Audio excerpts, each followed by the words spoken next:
Hi guys, I don't know if you can hear me. It's Bob Greenyer from the Martin Fleischmann Memorial Project, and hopefully I've got the audio working, and hopefully I've hit the go live button so you can actually see me. I'm not sure that's the case, but someone could let me know, that'd be great. Hi Artifact, hi LeFlair.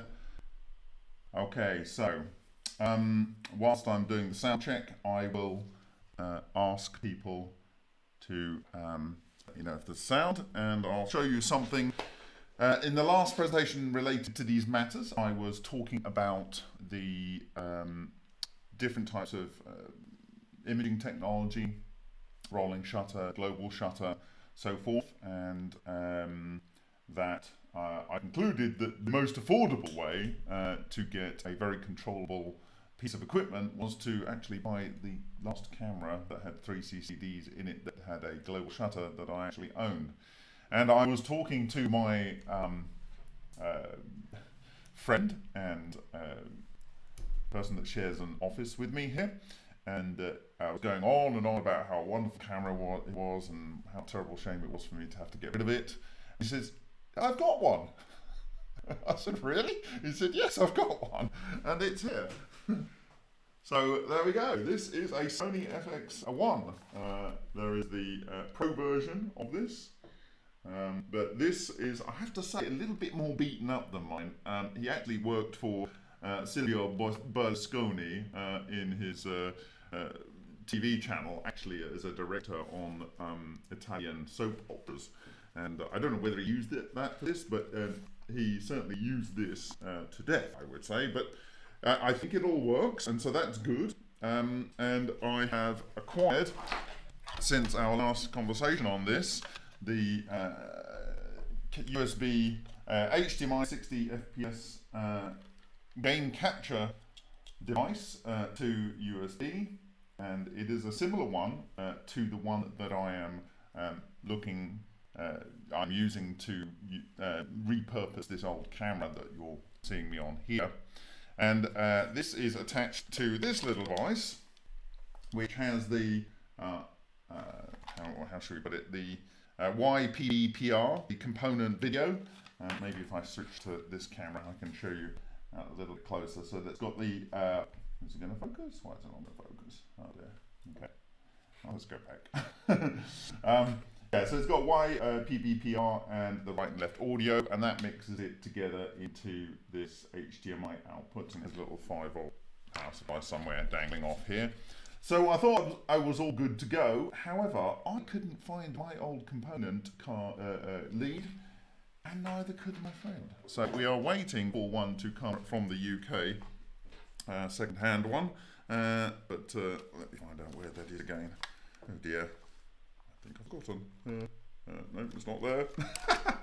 Terrible demonstration, Bob. Oh yes, it's over here. Silly me, I should know. So over here, there's this little port here. And this will output the full component at 422 actually, which means most of the pixels are the right color. And you can see how much glass that's got, and that's quite important. But in fact, the actual lens, because we were thinking the viewing ports on the VEGA reactors aren't actually that big, and you might need to make them a lot bigger. But if you don't actually see, the lens in there is not so large, so you could probably get away with looking through a much smaller viewing port. I think it's about, I guess, what should we say? You'd probably want to have, well, ideally you want the viewing port the full width of that glass, but it probably doesn't need to be that big. And this has a large zoom on it as well, and it has a lens attachment here for your filters, and he's actually got the wide angle filter for this lens that screws into here, but you can get filters as well, so you would get a high ND filter. But as I said, it actually has an ND built in, and I think it goes up to, it's got 2 types. I think it's got, I don't know what that one is, but I think it's an ND32 there, so that's a neutral filter which will knock down some light. And the camera is actually able to see things down to 3 lux. So if you were to put like a big fat piece of welding glass in front of it like this, and it was looking through that, it could probably still see bright things. And the point being is that you want to really set the exposure so that it's consistent, and also set the focal point so that it's consistent, and a zoom so it's giving you maximum pixel resolution on the thing that you want to study. However, having said that, in our last talk, it was suggested, but before we get on to that, that we probably could go to higher frame rates, and it was, you know, these cameras that you have in your phones typically can do 60 frames per second in more modern phones on 1920 by 1080p. Sorry, a lot of things all over the place. Webb telescope coming soon. Okay, so did anyone say they can hear me? It might be an antique, but it's really, really good antique. They don't make them like that. Okay. Your sound is again slow. Is my sound slow? Do I sound like Barry White getting up all night? Oh no, this is terrible. Why would that be? Hold on. Does anyone care? I mean, why would it sound low? You can hear, but the pitch is off. I have no idea why that would be. The audio is going into there. I mean, I could switch to the Logitech mic. 1 octave lower than usual. I wonder if somehow I've accidentally put a filter on there that makes me sound like a... No, it's just got a gain on there. Oh dear, this I might excel my worst video ever if I end up fiddling around with this for too long. Advanced audio properties. What does it say? If I go right down here, do I sound like I'm in the bottom of the ocean? Oh dear.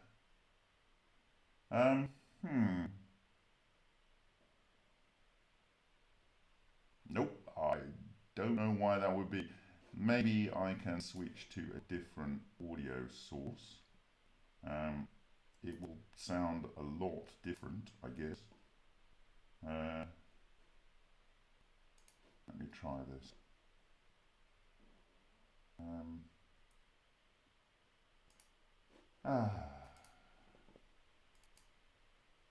Okay. Why would that be?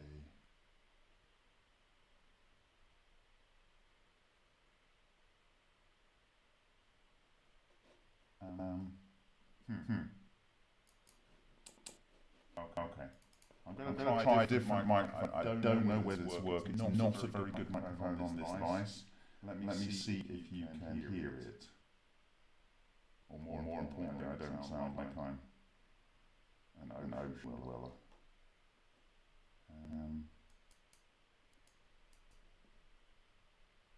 Let's turn that on. Bad echo. Oh dear. Why would that be? Can you hear me now? Is that better? Cancel the other mic. Reverb and echo. Oh no! Oh no! Okay, let me do this. I think I know what it might be. I think it might be. Oh dear. Is it better? Is that better? Seriously? Is it better? Can we go forward? Okay now. I'm happy with okay. All right. Okay. Let's run with okay.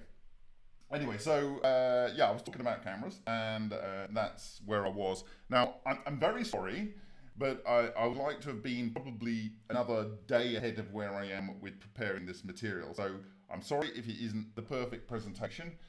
In part, that was because Alan Goldwater, fantastic volunteer at his Magic Sound lab in California, sent me some analysis of, you remember those little bits of the Vega Valley that fell off and we looked at them under the optical microscope?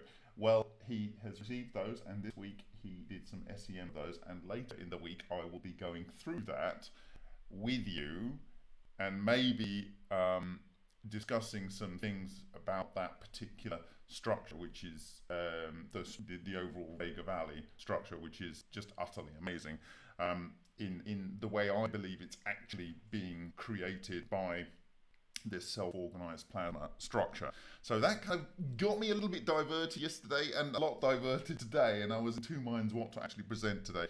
But my problem is that I have these videos, I've developed some new techniques to stitch them together. And if you remember from the previous videos, we had some gaps between the tracks.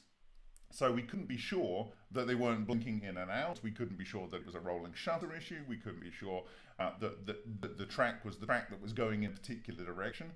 And however, by switching it to 60 frames per second on the phone, certainly the gaps appear to have gone. That doesn't necessarily mean that we can discount any of these wobbly lines as being something to do with rolling shutter. However, I would like your opinion on what I'm going to show you today, because I think we can safely conclude that the wobbly lines aren't really to do with the rolling shutter in the particular images that I will show you. Now, the blog has very little on it at the moment. The newsletter at remoteview.icu.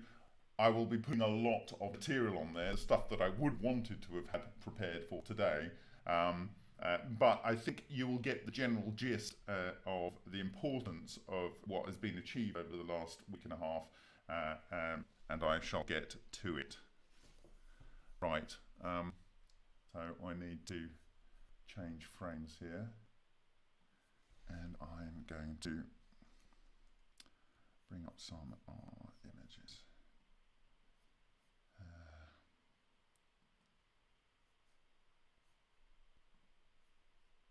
Still slow. It's still slow.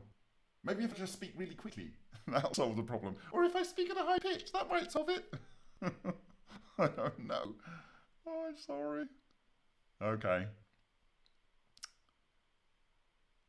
So, I'm going to look at this video image first. So we will put that onto this frame, and we will make it big. Okay, can we go into that? Yes.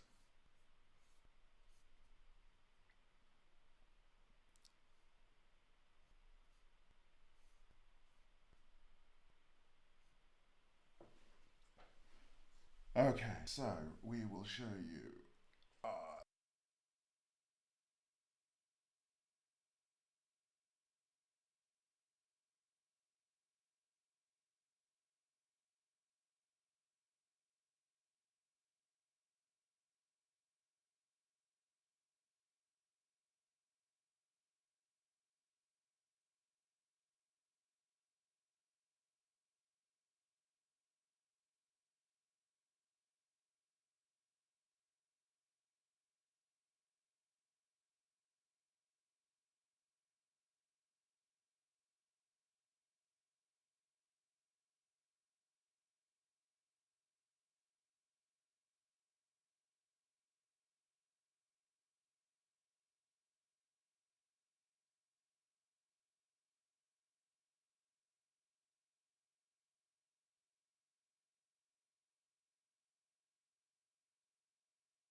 now? Okay.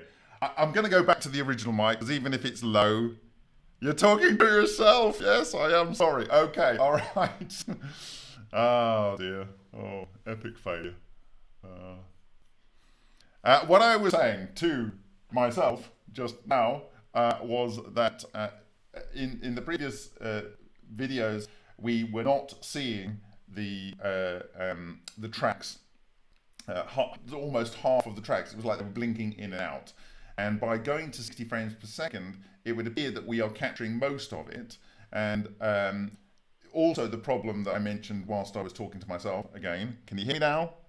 5 out of 5. Okay, I might be low in voice, but I'm sorry. Okay, so in the previous video where we were talking about these tracks, there were gaps, and we didn't know whether the gaps were because of rolling shutter or because there was genuinely the thing was blinking on and off. By going to 60 frames a second, we've removed gaps. I've also developed a technique to link subsequent frames together in a video sequence, and what you're looking at on your screen here is very long tracks, and maybe I can zoom in to a level where I can show you where there's a break. So here, what you're seeing where I've got my mouse right now, that is a break between one frame and another, and the JPEG or the motion JPEG or the H.264 or whatever is causing this artifact here as it's trying to encode it. So you still see artifacts between the start and the end point, which you wouldn't get if you were doing certain other types of recording, i.e. you're capturing 4 uncompressed. So, and that's actually possible with one of the capture cards I've got here. However, I think that this gives you a certainty.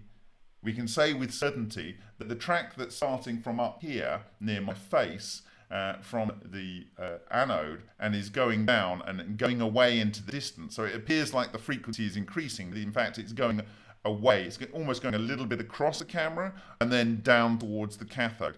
This kind of implies that you might think that this has a positive charge because it's coming away from the anode, and it's definitely got some sort of vibration going on there. Now, in the same sequence that has been captured here, it's going to have this glitch, yes. So I'm going to have to sort this out, and I'm glad this is just a quick look-see, this video. And I will come back with a different video on another day when I've sorted out the audio issues. But anyway, you can see on here that there are some straight tracks like over here, and this one that comes out of here and then it goes around and then changes direction. I think what happened is this is more kinetic. It's come out, it's hit part of the cathode, this brass, and then it's gone off in a straight line. But what I'm saying is that we have straight lines in the same frames as these wiggly lines.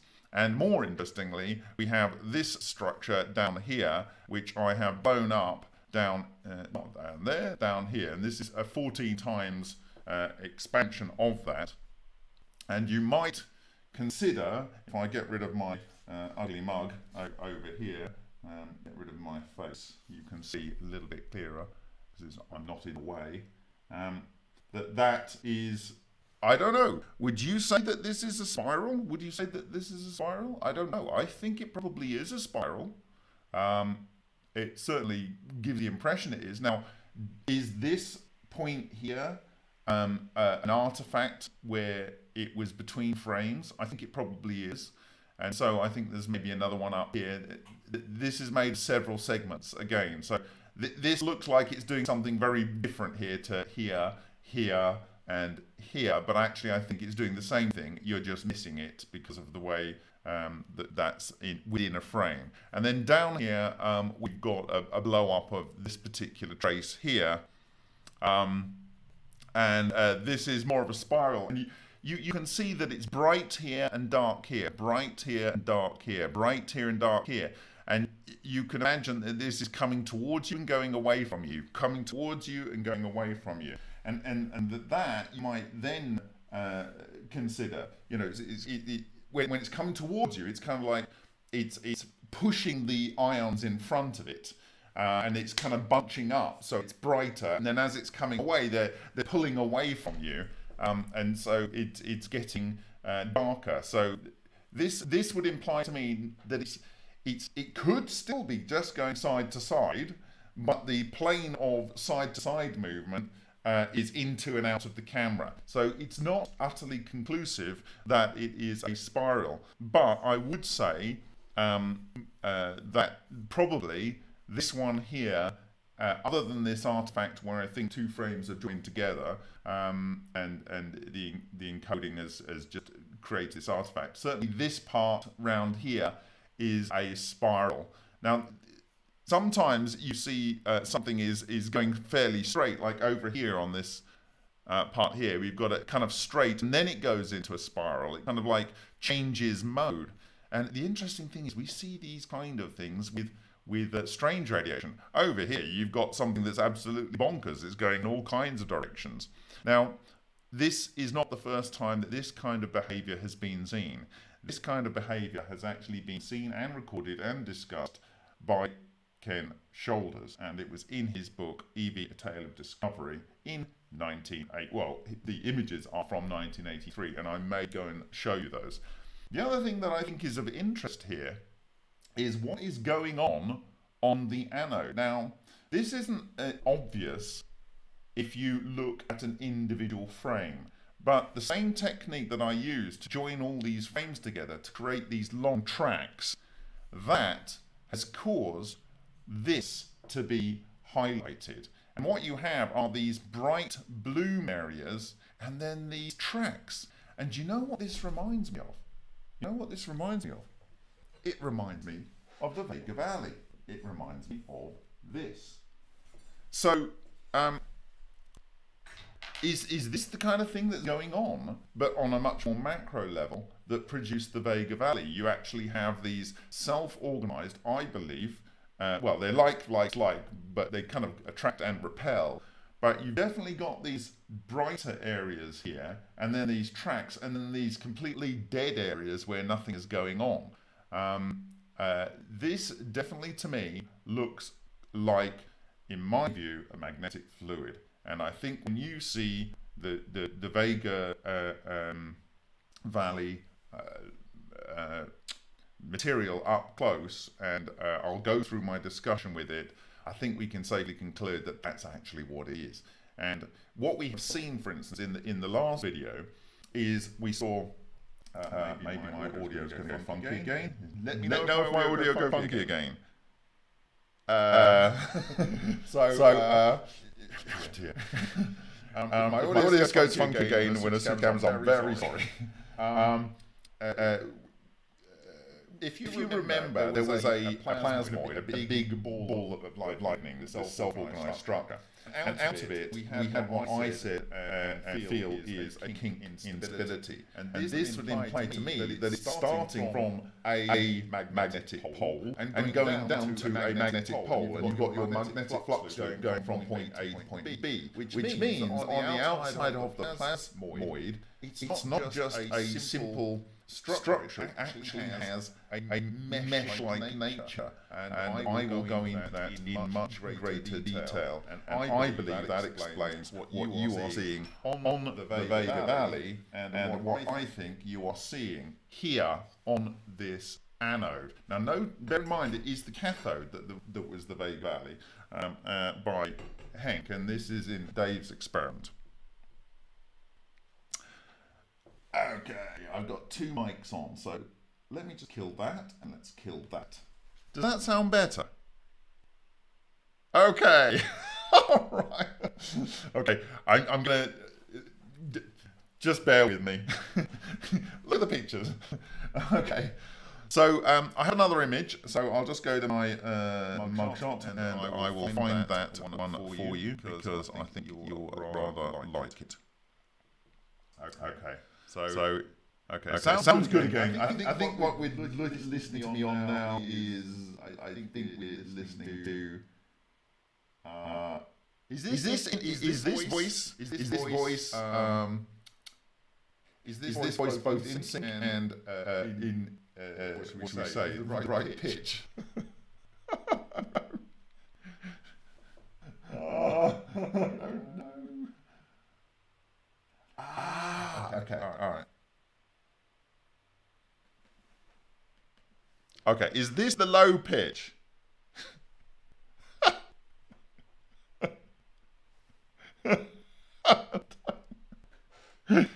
Is this the low pitch? Oh God, I think I'll go away and come back tomorrow.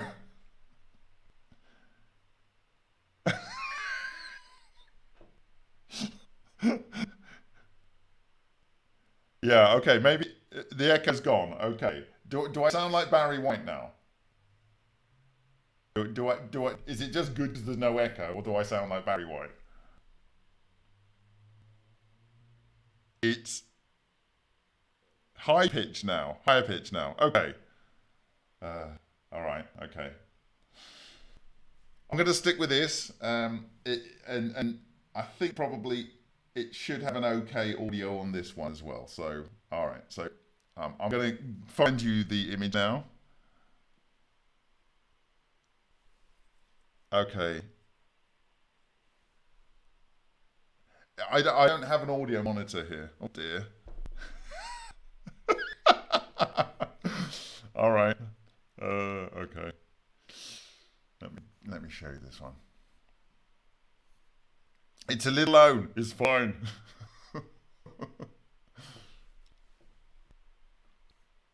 Okay.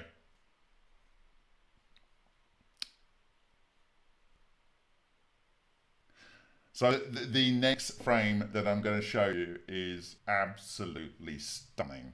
It has a range of different tracks on there and a range of different behaviors. But I think what you're seeing is showing a phenomenal selection of behaviors, many of which were described by Ken Shoulders. So let's see if my audio... Okay, all right, here we go. So there we have it. This is pretty intense, I can tell you. What you're seeing here, in this area here, which looks... I'll switch my mouse. This area here, the reason you've got these overlaid areas is that the plasma bloom here is moving around, and the method that I use to merge the frames together actually causes some sort of fading on subsequent bloom areas, but it captures all of the detail in the major tracks.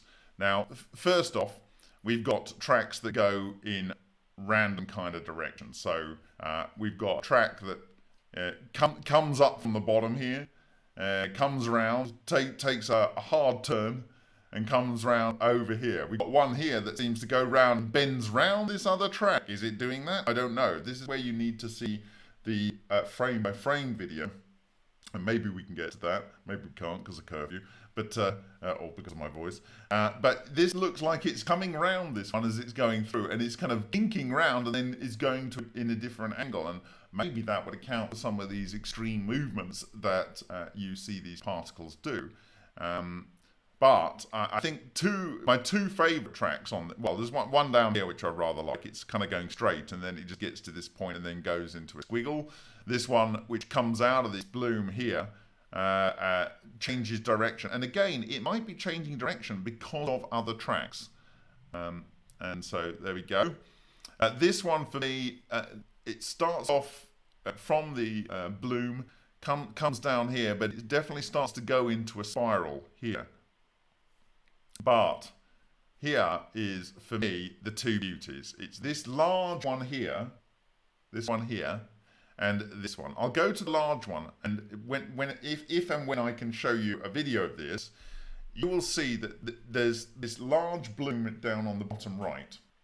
And what happens is, it produces this thing which is moving much slower than some of the other tracks. And we know it's moving slower because in 1/60th of a second, it has this segment here, it has this segment, it has this segment, and then this is part of 1/60th of a second. These sort of artifacts that you see here are where it's joining one segment to the other using the technique that I'm using. So it almost looks like there's a bit of an afterglow, and it might actually be the case that there is a trail behind this that is causing it to be both in the previous frame and in the next frame partially. So you get an intense overlap at this point. But this is going much slower, and it's also twisting. This is, for me, absolutely certainly a dual EVO. And what happens after these segments here is it collides again with the cathode. So it's come from the cathode, it blows out, it corkscrews around itself, double helix type thing, and then it comes down to this point here, and it explodes. And the plasma focus from between the anode and the cathode shifts to the new location where this blob ends. So whatever it was carrying was certainly enough to excite the area over here and change the shift of attention between the two electrodes. Then there is this track. Now actually the direction of this track here, and let me get this all in frame. The direction of this track is from over here, down in the bottom right, and it's coming towards the anode. Now one might think that it is... it's coming towards where the anode is in the foreground. However, it looks like it's changing its frequency to be tighter. And to me, this would imply that it's going into the background. So whilst it starts up here, it seems to not changing very much its width, but it changes its pitch. And it seems to have a subcomponent, which is, again, appears to be a little bit like a double helix. Now the question is this going side to side and kind of bouncing along a kind of straight line, or what? Is this really a helix going around each other? It's got a curve on one side here, and it has this sharp point here and a sharp point on this one. Now, I don't know if you remember in the previous video, I showed you a paper where they looked at a flux loop. And they were showing the positive charge and the negative charge spiraling around each other, and the magnetic field lines twisted around that. I'm wondering if what you're seeing here isn't one side of this positive and one side of this negative charge, like filament, spiraling around each other. And the reason you're only seeing this here, now I actually have a blow up of this, so you can, this is a 12 times blow up. I'm wondering if what you are seeing here is it's spiraling around. So if you can imagine, it's going from the bottom right down here all the way up to my face up here where the anode is. Now it might not be going to the anode because it looks like the frequency is increasing, and that would imply to me that it's going into the background, and the perspective is away from you, so it looks like the frequency is increasing, but it's actually not changing its frequency. However, it has this one side that appears to be only bright when it's coming into, and I can tell you it's spiraling or shifting left and right, but I think it's spiraling towards the left as it goes to the left. So if it's coming like that, it's from the bottom right up to the left, top left. And so if that's going like that, it's going like that. It's basically going anti-clockwise. I think it's going anti-clockwise. We can check that. I think it's going anti-clockwise. So when you see this bright spot here and this bright spot here, that's when it's coming towards the camera. Like I said earlier, whereas it's coming towards the camera, there's like a bow wave in front of it.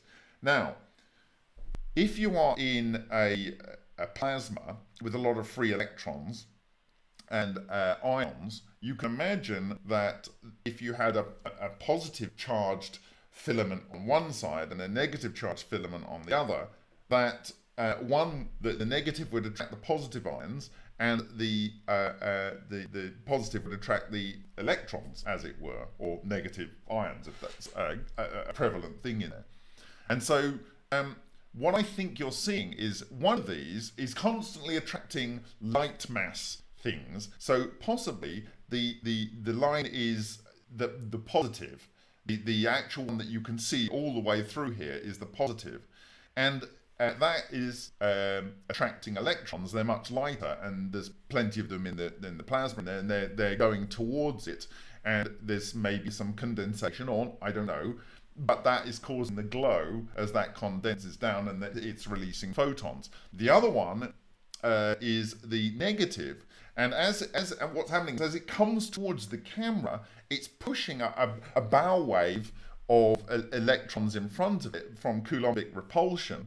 It might be attracting positive ions, but as it's pushing those electrons in front of it, it's creating some compaction and some heating up. And so you only see that part of the double helix when it's coming towards the camera rather than going away, as we saw in the other one where the helix just got darker in the background and so forth. So this is my hypothesis for now. I would be very interested when I share all the videos that produced these segments. Now, they are gigabytes and gigabytes. So what I'm going to do is I'm literally going to use this phrase I absolutely hate. I will upload the whole video to YouTube, but as I say, it completely mashes it. And there's many videos. What I can do is I can scale it to Ultra HD, and then the 420 in YouTube's encoding algorithms will encode it, and it'll encode enough good pixels at Ultra HD that when you view it at HD, you will hopefully get the resolution back that I'm able to see. But what I'll do is I'll take out all the sections of the video that have all these tracks in, and I will then concatenate them into one video at real time with maybe a title frame between, and then I will then play them back at say 1/30th of speed, and then have that as a download which you can then study without any loss of quality. So that's kind of what I expect. So this for me has some stunning revelations in it, and I think you can study this image at your leisure. It will be put into the blog, and I will try and put a GIF image in there as well. And then I want to talk about some other dual camera shots. So there was a suggestion by someone, I'm sorry if I forget your name, someone suggested doing a dual camera, and that was done, and we have some footage from that. There's a lot, and like I say, I need to go through it, but I really wanted to show some of these large macro helixes going on, like this one and this one. And I've got another one here, which is the title frame of the video that we're looking at here today. Now, what's going on here is you've got some brass plates down the bottom, and there's a gap, a small gap between the brass plates, and it would appear that whatever this is being formed as the gap is highly excited, and then it's producing this thing. Now, is it a side-to-side movement? I don't know. It really does look a lot like a spiral. Maybe it's a spiral, I don't know, but it really does look a lot like a spiral in my opinion. So I'm going to change this camera. Sorry if the audio goes, but I think it should be okay. What I will try and do is get some other images that I have here.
So this is essentially a GIF anim, and you can download this GIF anim right now from remoteview.icu from the blog, and you can actually see the track being formed.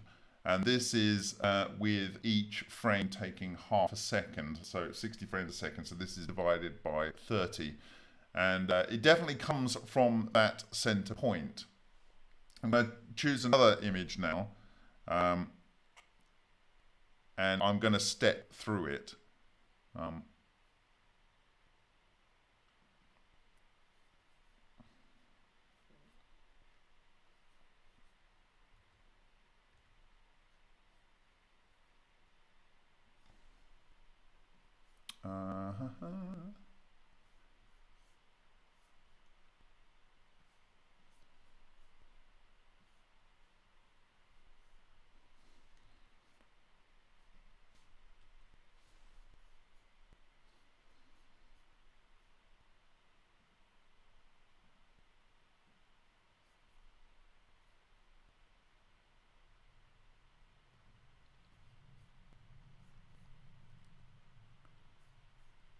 Okay.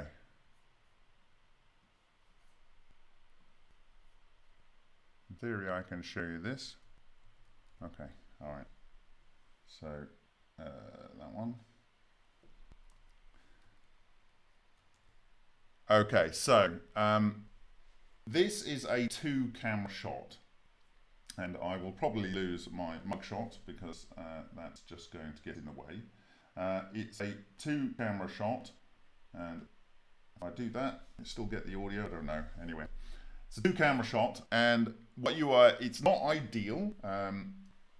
If I go back here, what you would ideally want is a top-down camera shot and one from the side, maybe somewhere either above the cathode or in between the cathode and the anode. What this is it's kind of 2 top-down shots, and it's basically what Dave had available already in his tank, as I understand it. And so what you're actually looking at when you look at this video here is you are looking at the behind and in front of the electrode. So where you're seeing here, this is behind and it's masking this actual plasma glow quite nicely. And so we will step through this. So let's see. So you can see here on the left-hand side, which is it's sort of in front of the plasma, you can see a track coming out, and over here on the right-hand side of the frame, you can see the same track coming out. If I step forward another frame, you can see, not so clearly probably, there's another track up here, which is this one over here. Okay, it's not so clear, but it's coming out of here, and then this one has progressed over here, and you've got that in both frames. Here again, you've got it up there and over here, and the one that's coming out this side again, this is clearly a spiral. This is clearly a spiral, and so is the one out here, but there are different frequencies. This is a slower spiral than this one, and you can see that you've correlation between the fast-moving spiral and the fast-moving spiral. Now, the interesting thing is that the actual track length is quite similar. The one over here, you know, this one in the bottom right over here in the top left, up here, it has one, I don't know, 1, 2, 3, 4, but it's not much different in length in that 60th of a second. But I think it's like, this is almost one full cycle on this one here, one full rotation. And this is like 3 maybe. So this is almost half lambda, and this is 1 lambda and a half type thing. So you can see here, again, very clearly, this one now is very clearly a spiral coming out here. So we step back there, step forward, step back. And you can actually imagine that the one on this side is born in this crack between these 2 plates, and the one on this side is born in the crack between these 2 plates. So it could be that between the cracks, between the cracks in the in the brass, which is what led to this. You see, so this black area here is the crack. There was a piece of brass on here. Sorry if I can see what I'm doing. Between here and here, there was a piece of brass. Between here and here, and there was another piece of brass between here and here. And so between these 2 pieces of brass, these tracks were formed. And so it could be that some sort of electron bunching, some resonance is going on between that little crack between those 2 pieces of brass, and that is what is causing enough of a build-up that's maybe causing it to electron bunch to the point of coherence, and that is spitting out these structures. So gaps, cracks, prominences, holes, these are all the kinds of things that might lead to the production of enhanced production rates of EVOs. And it might be worth considering trying to work out what the cracks are and actually taking a brass plate and drilling or milling grooves of different widths, you know, or even a groove that gets slightly larger and larger and larger and larger, and then see where at different energy inputs you get a particular emission, and is it a different size, is it a different frequency? So there's lots to think about, and you can take this a very scientific approach with this. So we just step forward and back a bit on this one. Now, if I quit this, I actually have captured this whole track, and you can see it here.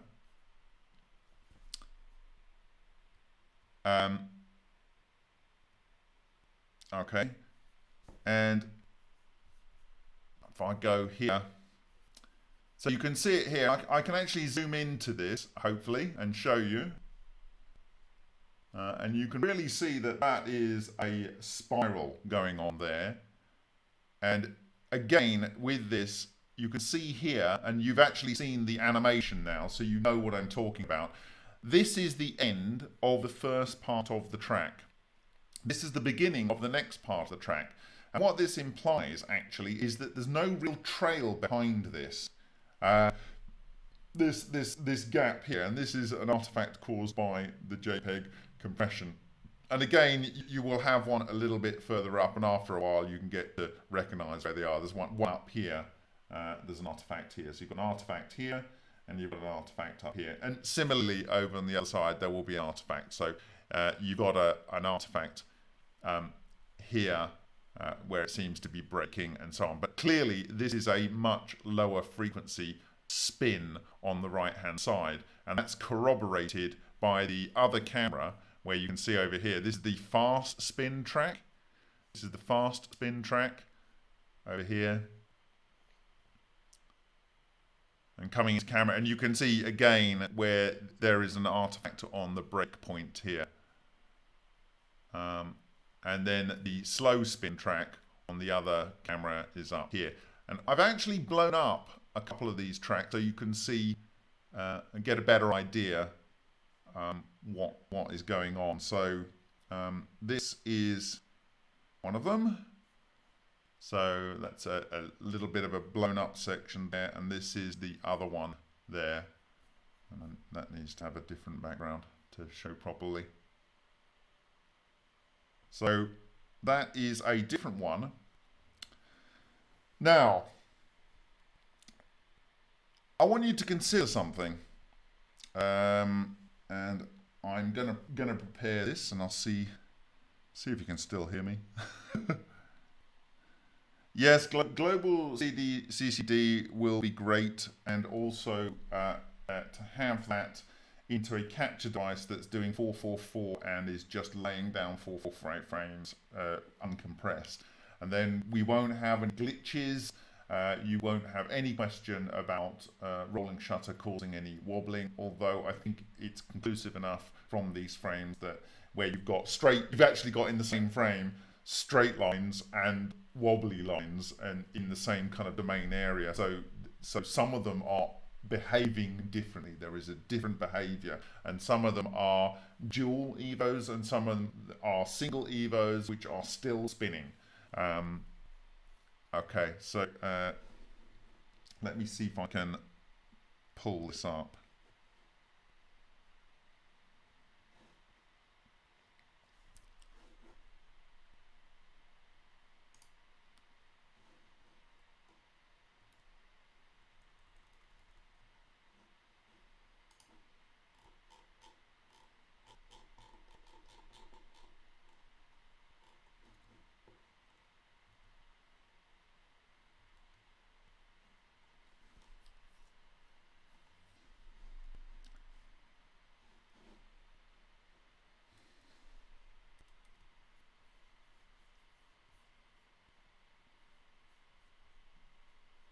Talk amongst yourselves.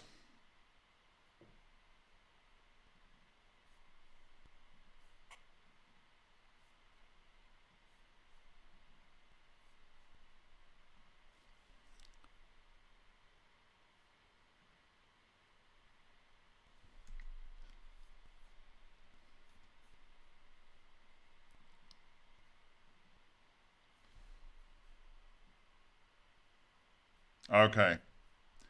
This is truly, truly stunning, what I'm about to show you here. And it's just such an honor to be able to have been able to work on these. Really, I thank the guys, and there's so much more to come. It's embarrassing, really, and this is why I'm willing to put it out as horribly raw as raw as this is in terms of presentation standard. It's not something I would like to do, this kind of level of presentation, not ordinarily. So.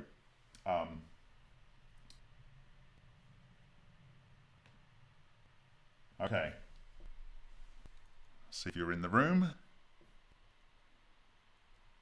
Can you see that?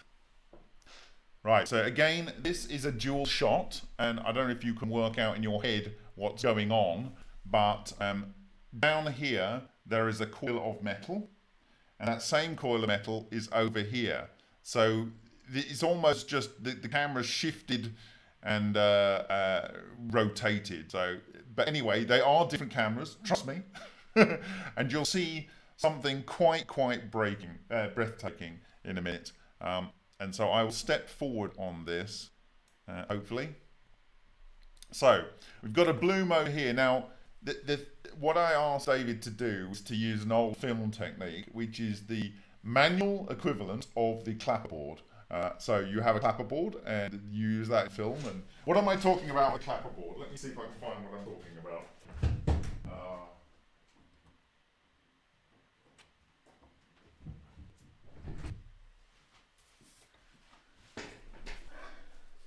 This is a clapperboard, okay?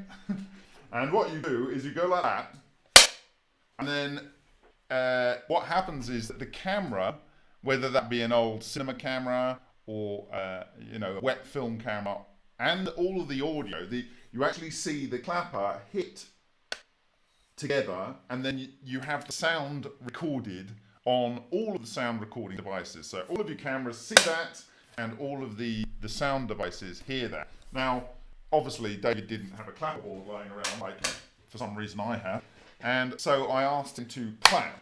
And what this does, ideally, you clap midway between the two cameras. When you're working at 60 frames a second, the cameras aren't gain locked, which is a term used in television to sync cameras together, which is something you can do with certain types of cameras. But anyway, they're not actually synced together. The frames won't necessarily start exactly at the same time. And so you might have some slight offset, and the maximum offset at 1/60th of a second is 1/60th of a second. So, you know, but the sound will get you within a portion of 1/60th of a second. So let's go back to the audio here, the video, and I'm going to step through. Now look at this beautiful spiraling track here. Absolutely beautiful. Now I have got this merged together at full res, because what you're actually looking at here on your 1080p YouTube compressed stream is two 1080p frames side by side, and so you're actually getting half resolution. I'm sorry, but you'll have to trust me at the moment that this is a spiral on here, and you can see it from both angles. And it's almost born between the crack of you know, those two plates sitting on top of each other. Okay, and then we goes again, and look at this spiral here in this right frame. You can see it's over here, but the JPEG is being killed on this one. But over here, this is the advantage of having multiple cameras on the situation. One looks like a bunch of glitches in JPEG because of compression. The other one actually looks like a real spiral. I mean, it's like a pulled out spring. And so you can see it then in the next frame up here, and then tailing off, and almost it's going down at this point. Now, what happened at this point? Was it influenced by this structure coming up here, this wiggle? I don't know, but it changes direction and goes down. Now, I will show you the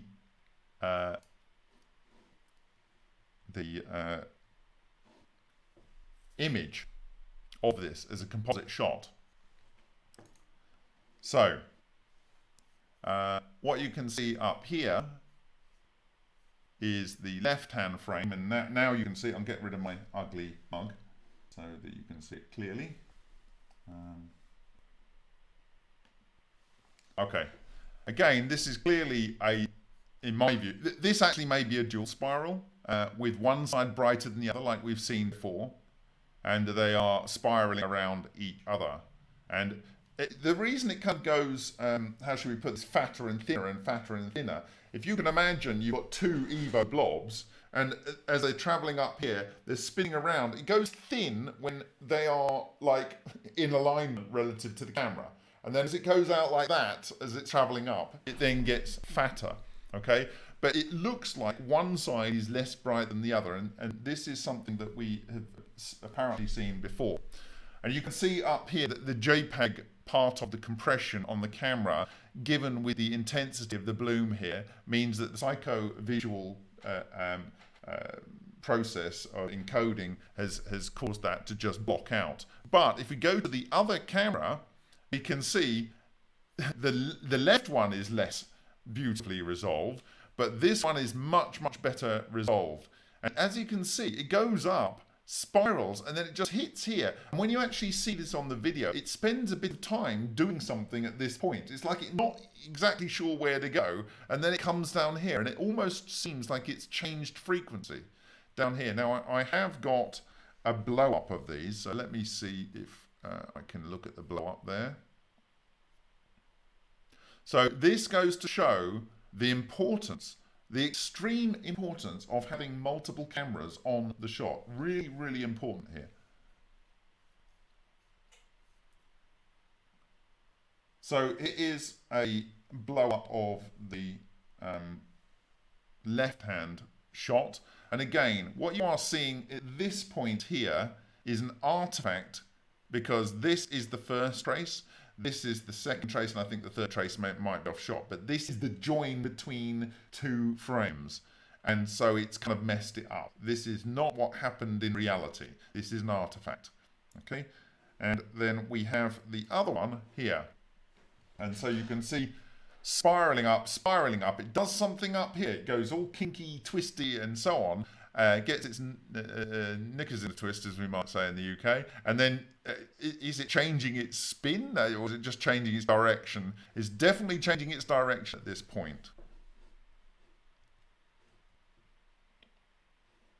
Okay.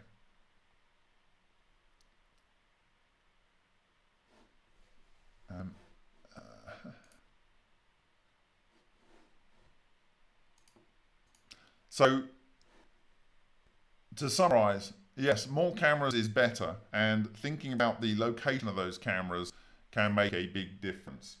So here's a number of tracks where we've got multiple cameras. Now, I don't really know where I want to take this. I've got so much material, but I just want to highlight something that is from a long time ago, and I don't even think it was recognized by the author. But it's in a paper that was produced by Ken Shoulders, talking about propulsion technology using exotic vacuum objects. And this is about rectifying mass. So when you package material inside an exotic vacuum object, it, as we discussed, loses its mass and inertia. Whilst it's in a white state, it is still charged, but it can be charged at a much lower level. But the mass and inertia of the material inside is masked. So you can use the charge to accelerate it. Then it can go into what's called a black state. Now in the black state, it does appear to have some controllable properties, maybe magnetic, but to all intents and purposes, it almost looks like it doesn't exist. But then it can be re-excited, and then it can part the impact of all of the material that was captured inside it. And it's almost like you have the momentum of all of the matter that was captured inside it, but you didn't need to go to the effort of accelerating it with within the right amount of energy to accelerate that amount of mass, because the EVO package removed the mass and inertia, but it just acts like one electron. So you only have to put the energy in to move one electron, which means you can accelerate it extremely fast, even in low voltages, relatively.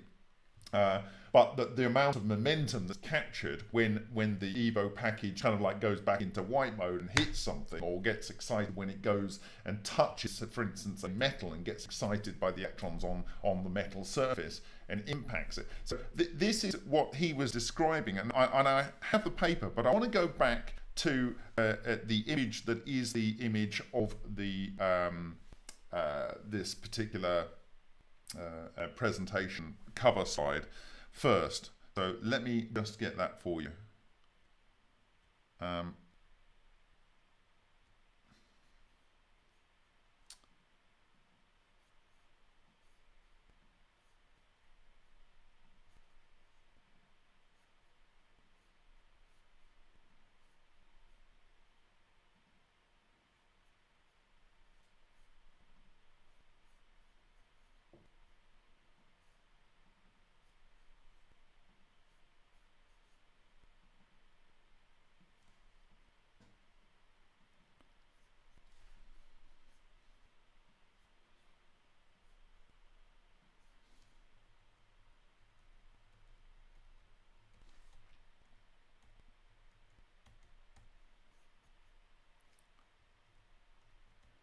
Okay, so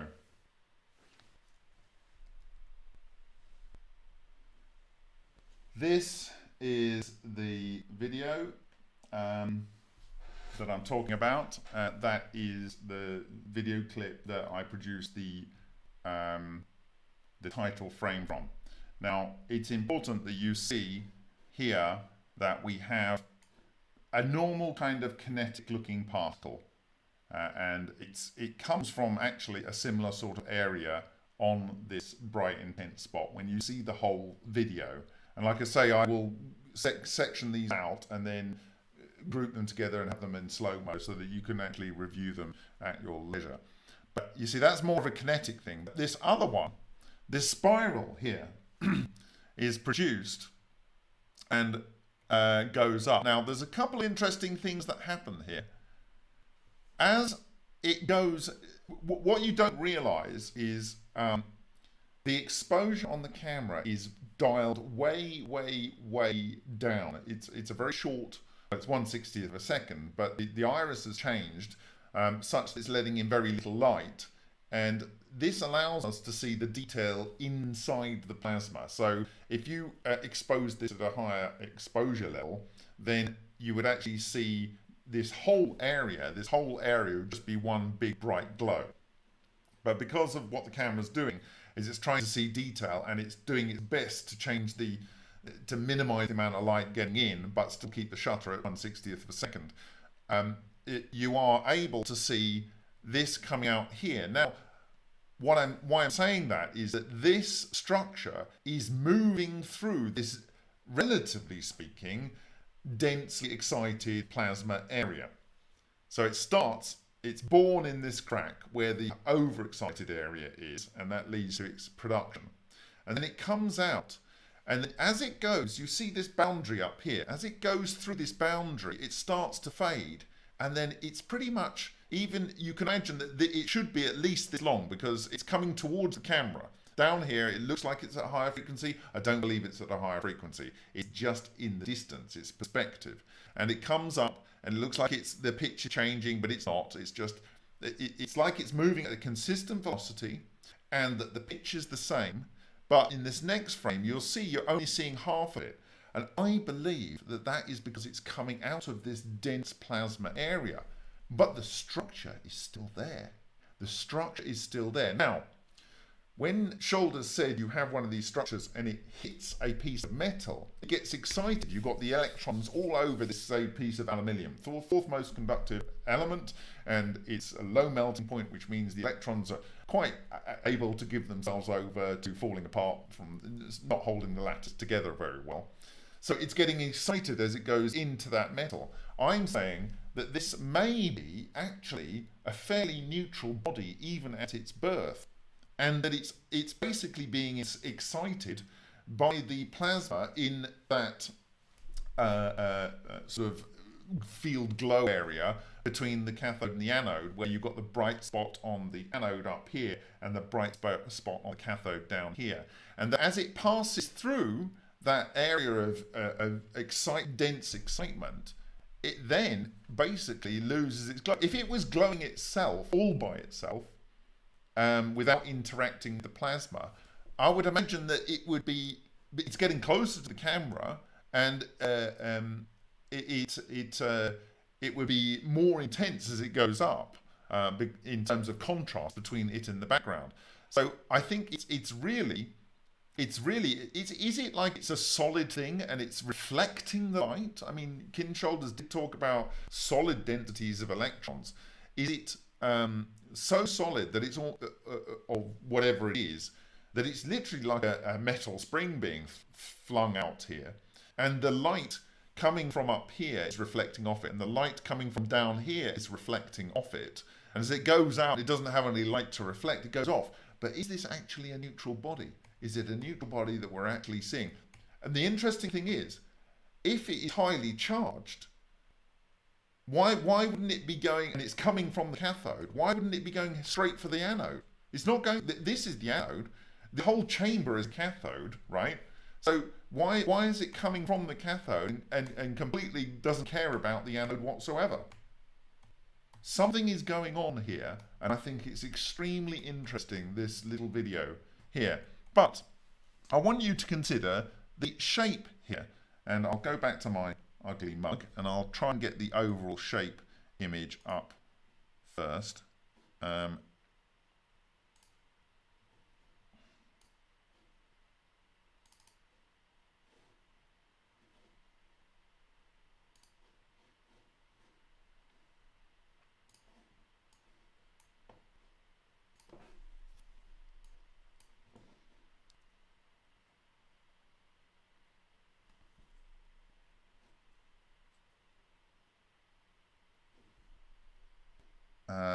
Okay.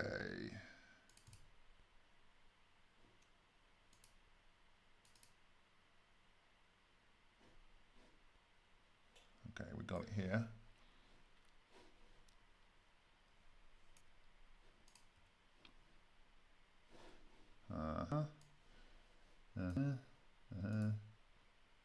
Like I say, if I had more time, I'd have made a shorter presentation.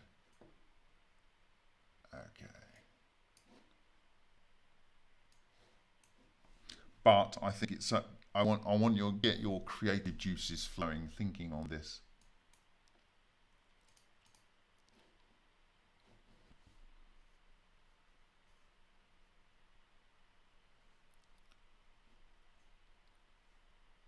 Okay, let's go back there. So here you see it. Okay. And that is the combined shot. Here we have the, maybe I can get both of these on the frame at the same time. That would be nice, wouldn't it? Maybe we can do that. That would be nice. So no, not there. Okay. No, we can do this, and we can push that over there.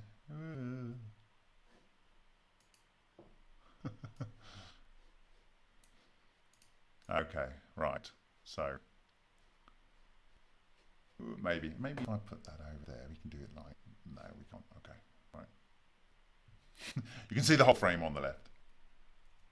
Okay, and we go here, and I can just step through that. So you can see how this is forming here. Okay, now I want you to look at this and hold this shape in mind, because I'm going to show you something, and I have to dig it out first. I'm going to show you something.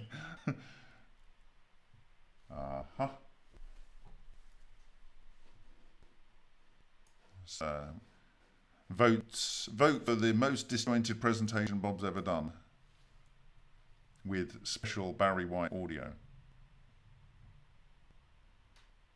Okay, so I want this one. And I want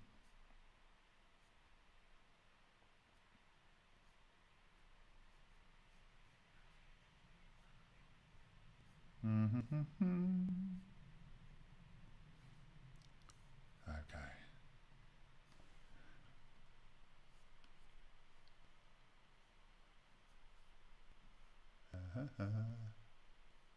Okay.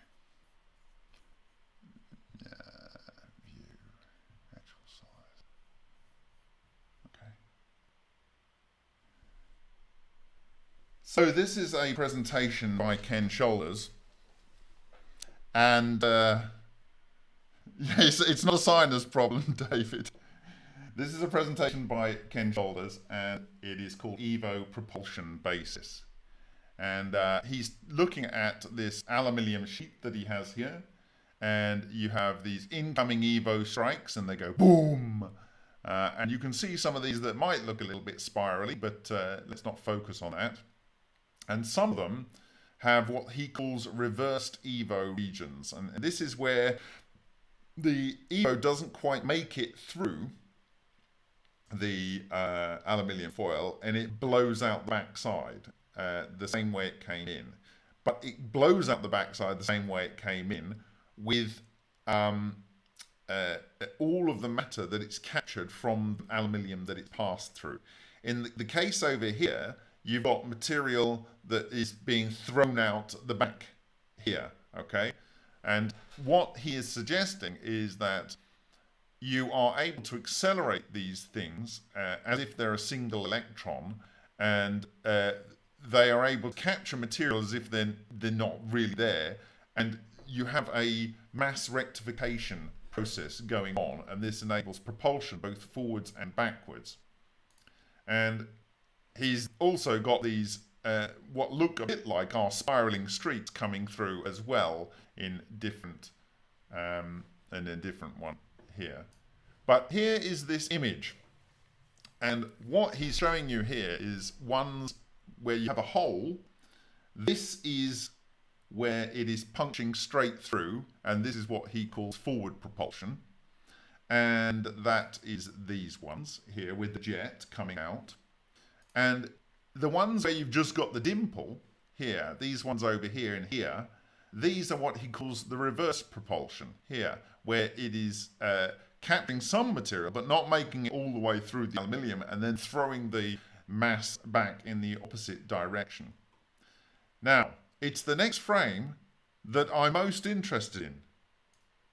And I'm going to give you a few seconds to guess why. It's a close-up of this area of this particular Evo exposed aluminium foil. Aluminum for you Americans there. And he's got some notes on there. He says, large explosive eruption due to the high momentum transfer between the exotic vacuum object and coating material. Normal 20 micrometer Evo passage through a coating and aluminium foil. Note offset angle here. What am I asking you to see in this frame? What am I asking you to see? First to get it. Who's first to get it?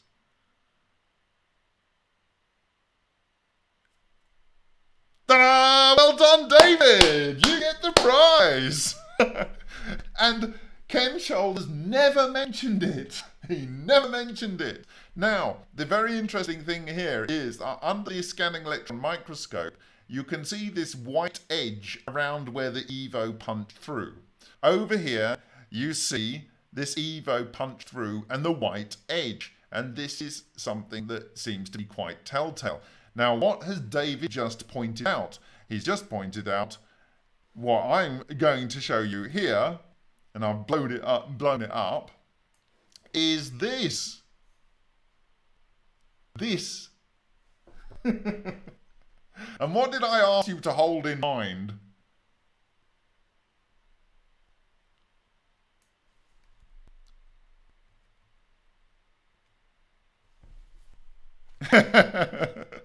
Dave, you deserve it because this is your track.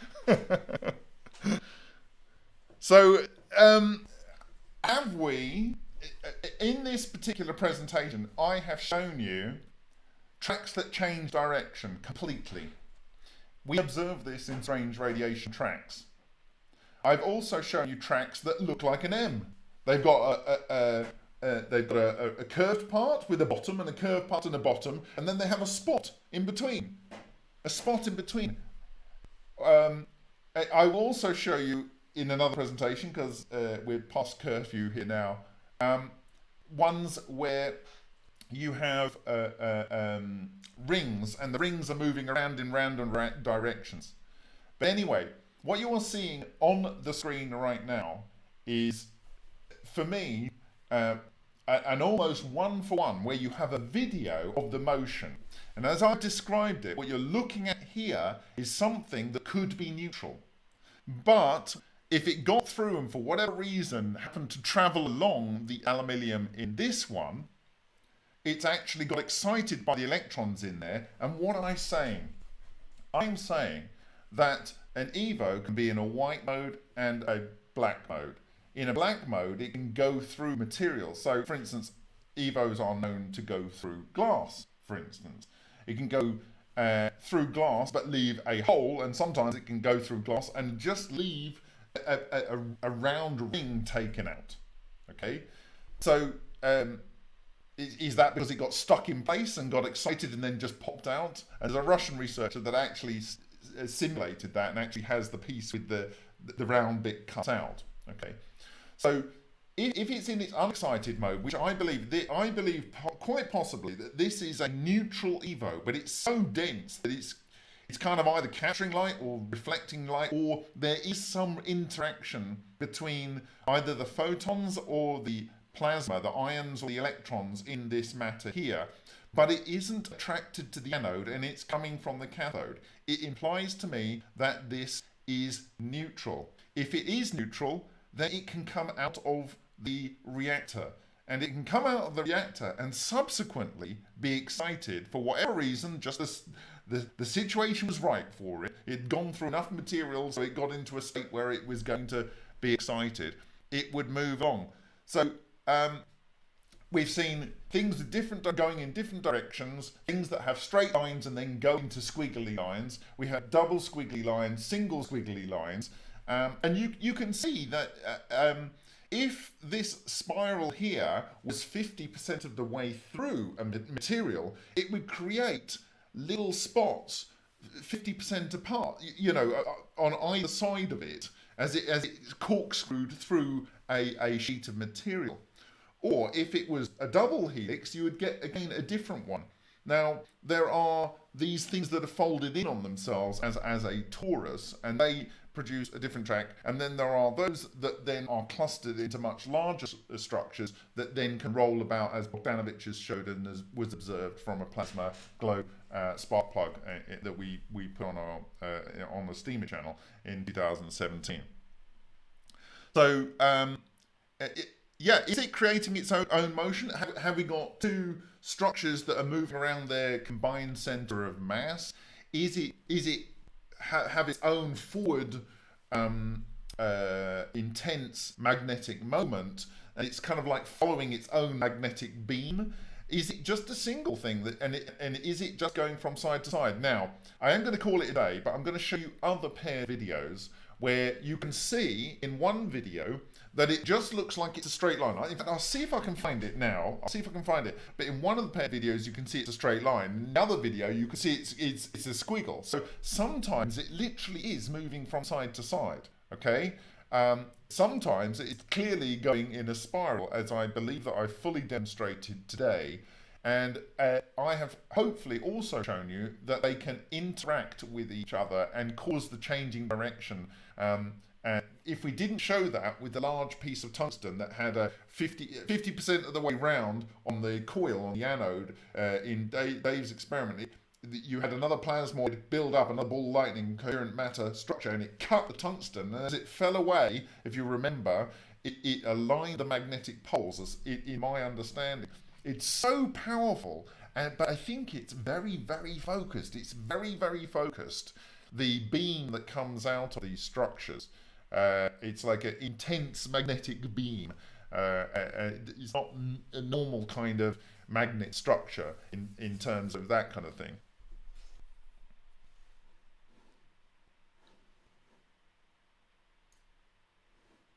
So again, these structures here, which are multiple frames joined together, but the key things are, again, this is an artifact here, and this is where it goes up and it kind of squiggles around a bit and changes direction, almost looks like it changes frequency. And this is the sort of thing that you saw in the ball lightning in Hessdalen light. So if you go to the Steam channel, I did a whole series about Hessdalen ball lightning, and the videos are on MFMP's YouTube channel.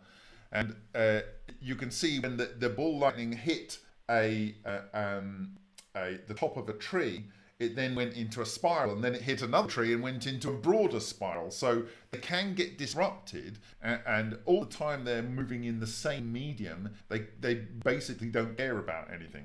Now, I want to go to another shoulders presentation, because I think it's very relevant to what we've just been discussing. So let me find that for you. And I will, of course, share all of the links in the remoteview.icu that I'm referring to here.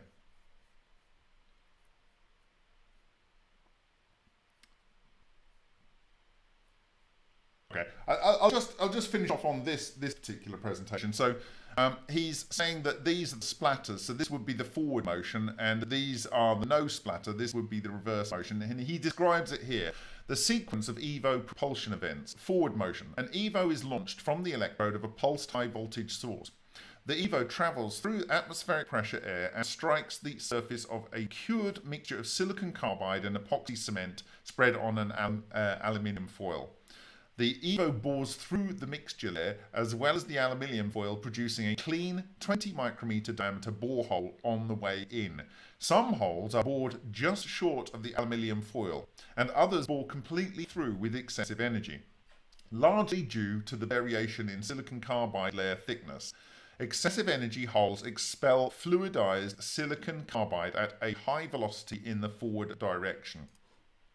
In the reverse motion, for a large percentage of holes, EVOs bore completely through the silicon carbide and aluminium foil, and then reverses its direction, likely due to an open circuit electrical impedance mismatch. This reverse motion of the EVO carries with it all material it has disrupted to atomic form and propels it towards the top side of the silicon carbide mix. The material is ejected with high velocity in a reverse direction to the entry direction of the EVO. A strong emission of light from a point source is recorded on the film, confirming the fact that the penetration of the aluminium foil and charge acceleration had occurred. Not a trace of ejected material is found below the hole on the photographic film recording the operation, indicating no rocket-like action had occurred. Conclusion. A heretofore undocumented form of very powerful and efficient propulsion is displayed, indicating a connection has been made to something outside our usual sensory system. So he actually has another paper on this, so I will try and get that for you, because it's relevant to specifically what we are discussing here. Now, you can go and find these papers on Rex Research, and the guy that runs Rex Research, thank you very, very much for all of his work over the years to put that together. So, this is called Mass Rectification as Propulsion, or Knowing When It's Time to Leave Frontier Science to Someone Else, by Ken Shoulders in 2008. So he has some criticism here about the standard way of doing science and his way of doing science. And he's saying, like, publish nothing until it's finished, as only a finished invention speaks effectively. Yeah, well, I think probably this presentation might fall into that category of it might not speak effectively, but I hope that I've shared enough of these beautiful images that are coming out of the VEGA experiments to convince you that possibly what is being produced is really very interesting. It is what Ken Shoulders has already shown us before, but at higher fidelity and in videos that you will be able to examine in your own time. Okay, EVOs allow a violation of mass, momentum, and energy conservation laws of conservative single particle physics.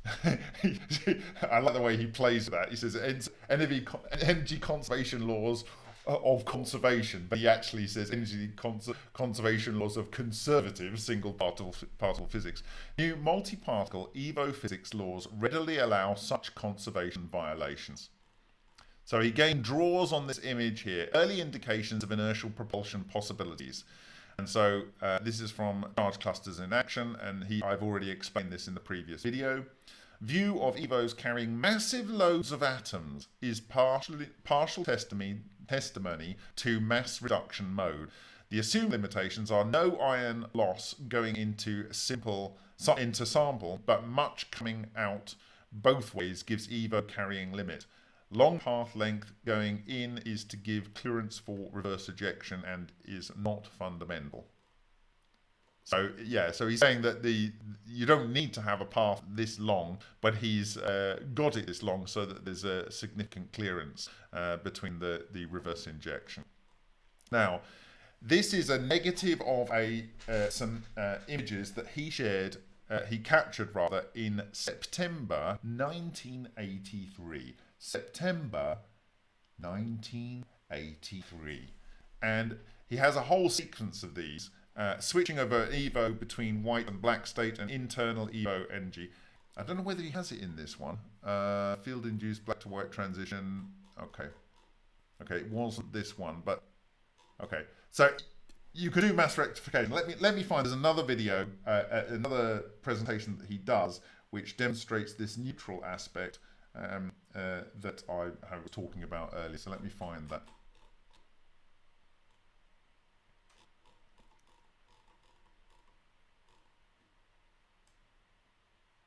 And it's actually in his book,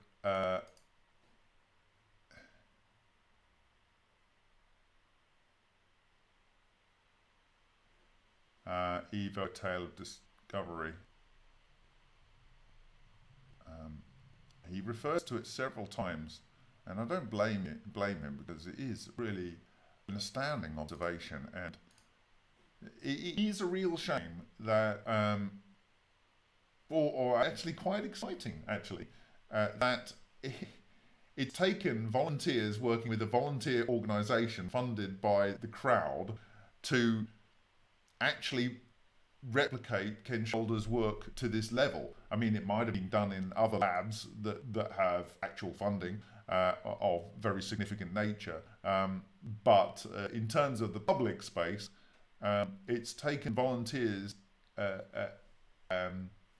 initiative and the crowd to just actually get this done. And I really believe that if we're going to benefit from this technology, let's not wait for anyone else to do it.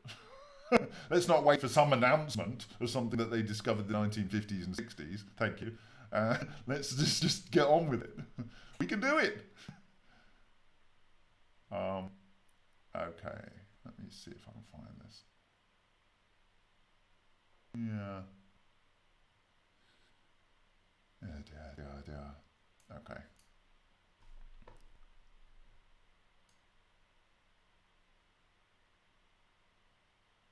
Okay, I've actually got some notes, so maybe I'll look at my notes on it. Okay, let me look at my notes, because I've got some notes. Talk amongst yourselves. Okay.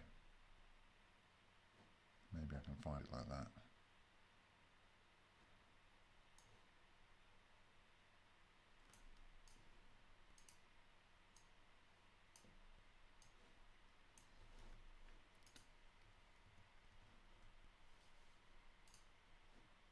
Okay.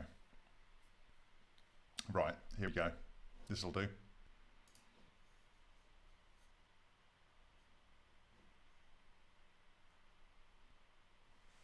Okay.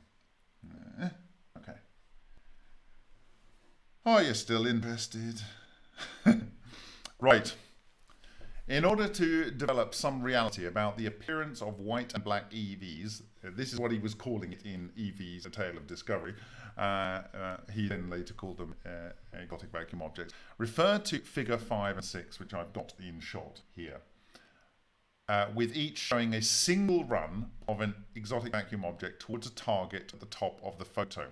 These photos were taken from 1 as figure 4.4 and fig 4.42, where there is other photos showing similar effects. What can be seen is the white EV, exotic vacuum object, coming in from the lower side of the photo and then disappearing from camera view just before striking the target and disintegrating it here. So down here in the bottom, and the bottom here of this other shot, you have the white EV, and it kind of disappears at this point before it strikes a target up here. Comes up, disappears, and strikes a target.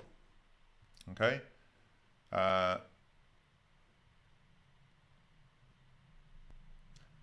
Before striking the target and disintegrating it. The white glob at the top is a plume of ions coming from the explosion. This can be validated by applying an analyzing field in the camera that produces a deflection of the ion to the left for ions and to the right for electrons. So I would imagine that there's an anode on the right-hand side of this right-hand picture and a cathode on the left. And so the ions are being pulled over to the left, and the electrons are being pulled over to the right. And he says here, deflected ion pattern and deflected EV run. Okay, so the analysis field has been applied in figure 6. And it can be seen that the white EV, exotic vacuum object, has moved to the right, signifying its emission products are electrons, while the ion plume moves to the left. The fact is, there is an emission of both electronic and optical traces during the black phase of the EV run. This is not an artifact of the measurement method, because there are many examples where multiple cameras and visual observations showed such disappearance in the black state.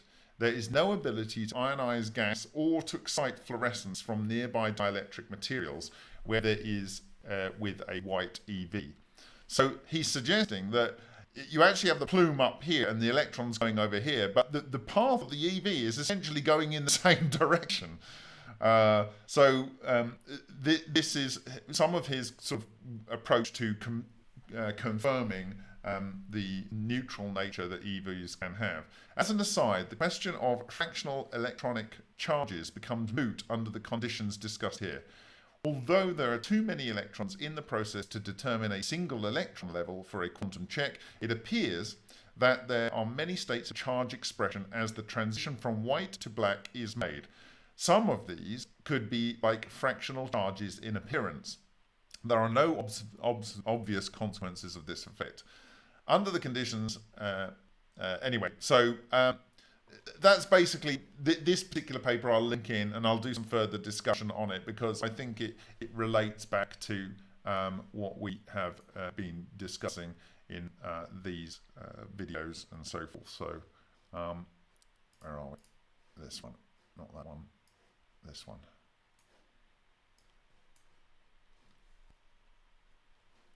So I think probably that's all I want to say tonight.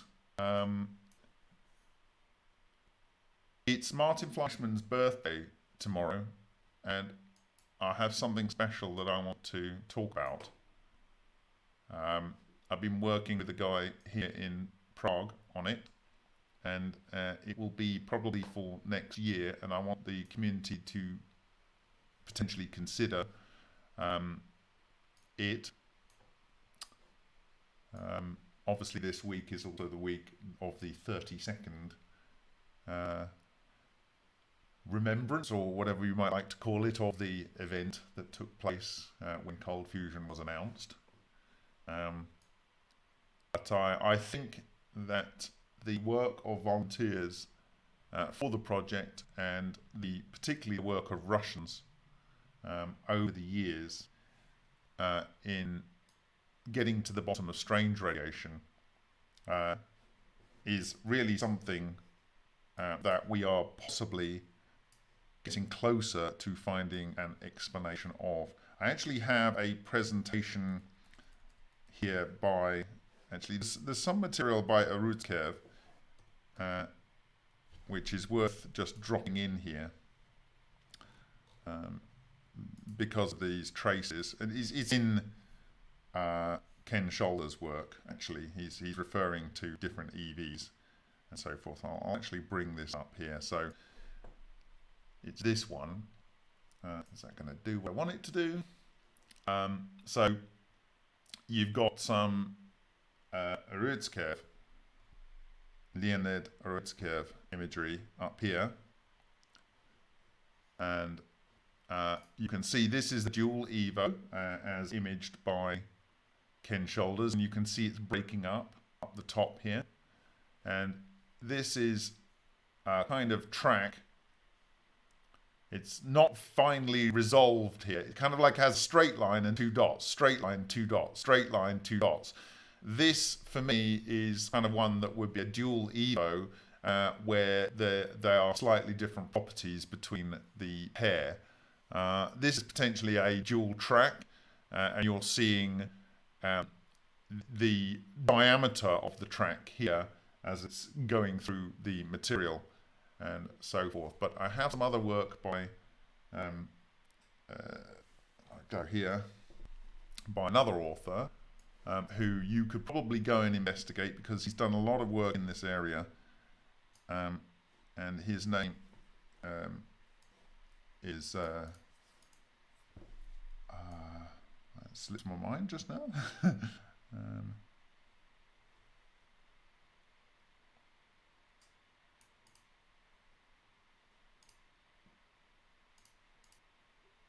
Okay.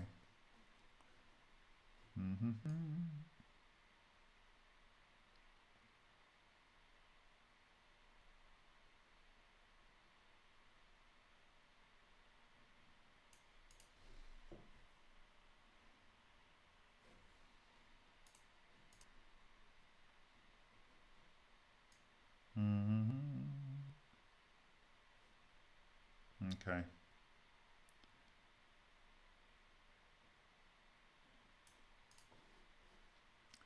This is a track accredited to a paper by Zhigalov, and it's in a presentation by Ed Lewis. He's credited Zhigalov with this, but I actually recognize this from Solin's 2001 patent, and you can see that potentially we could say it's a similar track to this observed by Ken Shoulders, and it's a similar kind of structure to that which you are seeing here in the video of Dave in the VEGA experiment. This is one that's more like a standard type of helix. This is in Baranov. Baranov works with Zatelepin in Russia, and you can see the spiral here. And so these things are, I think, getting to the point of being demystified now. So I'm going to ask some questions if anyone's got any questions. Otherwise, I'll call it a night.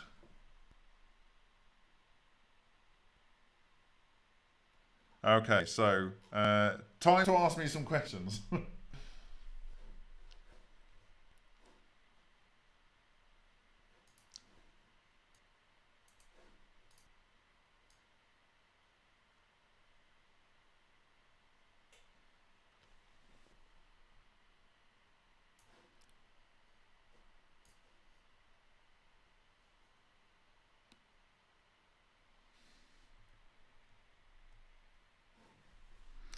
Is a triple EVO possible? I don't think so. When I say that, you can get clusters, and they form bead chains, but the actual beads themselves, I believe, are actual superstructures themselves, and I will do that when I'm arguing what I believe is going on with this puppy here. And the anode I showed you earlier in the Dave experiment, where you can see when I've merged all these layers together, you can actually see these bright spots, and the channels that are less bright leading to them. And in fact, I think I'm going to give you a real treat right now. I'm going to give you an image that's going to illustrate that. And it is here. Let me find it. Is it here? Yes. Is it here? Yes.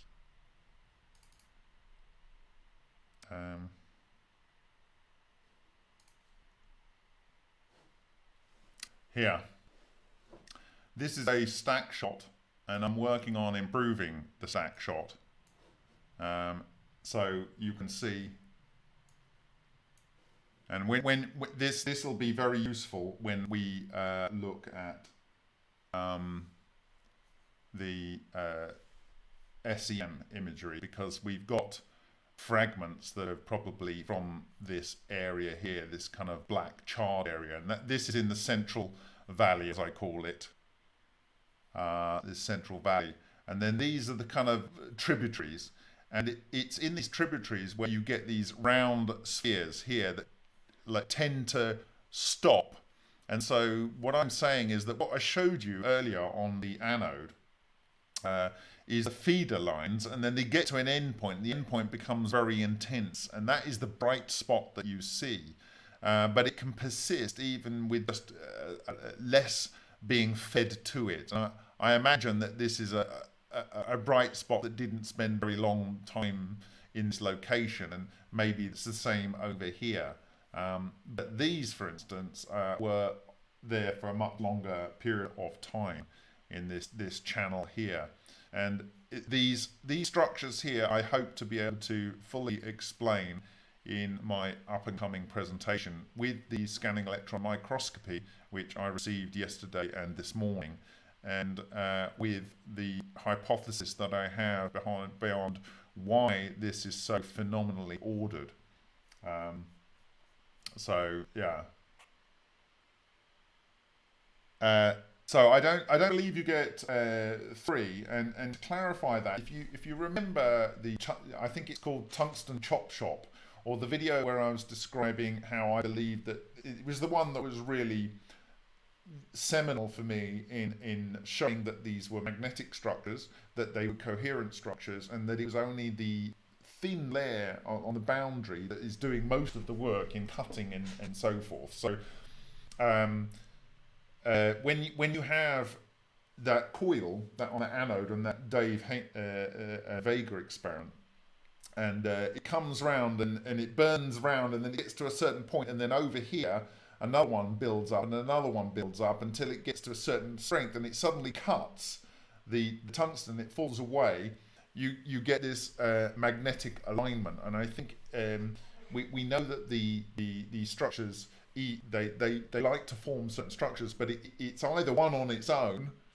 So the bit of tungsten that went away, it went with one, and the other one had another one that formed on the other side. So there's like a pair, and if that pair was formed in some location without, it's kind of like it almost needs its own. In that sense, you're making a very large structure on which it to form, but you might think of it like that, doing that on its own in a cavity. I don't know. I'm just hypothesizing here, but what is observed is that you see 2, but I believe these things are massive clusters. Those ball lightning, it's actually many, many clusters. And if you refer back to the previous video where we were discussing these VEGA experiments and the traces, we had I mentioned it earlier, we had the big plasma ball, and then we had what I said was it appeared like a kink instability. And I said this at the beginning. To me, that implies that you have a magnetic flux loop, which would imply that you have a north on one end and a south on one end on this coherent matter structure, which means for me that the actual overall structure is made up of very much smaller magnetic domains, and these can then maybe separate or split, or when there's an instability, you then get this ejection of magnetic flux. As it kind of folds out, just like you see on the sun. I mean, from my view, we really are working with the same stuff, just on a smaller level, and all of the principles apply. And it's just normally astrologers astronomers rather, and physicists, they look at the sun, or they look at some other heavenly body, and they try and work out the maths to explain what they're seeing on their big telescope or their big satellite or whatever with the nice lens. Where I think what we're doing in the VEGA experiment is actually doing the same thing, but you can actually see it. And what's been incredible since this was first observed by Henk, the spiraling kind of, or the at least side-to-side translational motion, since that was observed, within days, Dave had replicated it, and it's been replicated multiple times, and with rather simple equipment actually. So this is science. It's science. It can be done every day of the week. It would seem that the crack might be important to enhancing this phenomena. And you might like to think that if you wanted to create very much smaller ball lightning, for instance, in a Lena experiment, that you might want to have a crack or a surface feature like a promontory, a prominence, a spike, or whatever, that was at a different resonance scale for however the energy is being fed to the material. But Ken Shoulders showed us that we can create coherence, in my view, with discharges. I think John Hutchison showed us that we can create it at room temperature, and the Lockheed Martin patent, coherent matter waves, that shows you that it's not actually important what the temperature is. It could be like making a Bose-Einstein condensate at absolute zero, because then all of your atoms of the same type, like sodium-23, for instance, or aluminium-27, or fluorine-19, they're all at the same temperature, and that means that their Broglie wavelength is the same. All you then need to do is get it in phase, and that's the whole basis behind the Lockheed Martin pattern. Is it doesn't actually matter what the temperature is. You just need everything to be the same atom or the same thing, like electron or a proton, which is nucleus of hydrogen, atomic hydrogen. You need it at the same temperature, so it has the same de Broglie wavelength, and then you need it in phase. And if you go to the Serlin pattern, if you go to the work of Matsumoto in his proposals in the 90s and so forth, they are saying that you just need to create electron bunching. And I believe that the ball lightning self-organizing structures on this boundary layer, this very fine layer, you have electrons coming in and a pressure out, and so you naturally have electron bunching. And so it's kind of like they all have to settle to be best arranged at an electronic speed. They have to be settled so that they're all at the same temperature, whatever that temperature is, whether it's a Hutchison temperature at room temperature, or it's a plasma temperature in the VEGA experiment. It just needs to be at the same temperature. And because they're effectively held on this elastic membrane that has a force out and a pressure in, they effectively are like a load of metronomes that are out of sync, and they get into sync. And so you then end up with this whole coherent structure. And the coherent structure likes to be that coherent structure. Now, you can have an instability, and a part of that substructure can maybe blow off, and maybe that is what strange radiation is. It's just an on-off event or a random event, or the whole thing blows up and parts of it are still intact, as it appears we've observed in our experiments with echo fuel in 2017, and it would appear that Matsumoto has observed with these star formations, and we may have even observed it on video in the last presentation that I gave using the VEGA videos. You have this like boson over, but some of the fragments of the original coherent body come out, and they are still the same temperature and the same phase, and so they're still coherent. And some of those might be in pairs, and they might then be forming the strange radiation, which might go into black mode and then travel through material. Then, for whatever reason, they get excited, having gone through a certain amount of material, and then they go into white mode, in which case they start to interact with material. And it's like that ball lightning, where the material inside isn't boiled or sintered, like the water isn't boiled or the sand isn't sintered. But if the ball lightning goes into water, it will boil the water. Okay, so it's stuff coming from the outside. So as your strange radiation is coming and it's hitting the metal surface and it's spinning around, okay, it's it's excited, and it almost doesn't see the material. It's like it's able to disrupt and grab those electrons, because it doesn't, the neutron, the nucleus almost isn't there, and so it's because, like, most of an atom is its scale is actually the orbits of the electrons rather than the actual scale of the nucleus. And so from its point of view, it just doesn't see it. It likes to interact with electrons. And so the remaining ions get swept up because there's a newly negative thing in its field influence, and the ions get carried along with it and they become part of it. And so it kind of feeds itself. As it condenses that material down, it yields energy which keeps itself excited. But because the whole thing is on this springy membrane, it keeps itself coherent even as it gets excited. And so I don't know, I'm throwing some of many ideas and concepts that I need to spell out in much more detailed presentations. So that was a long answer to her question.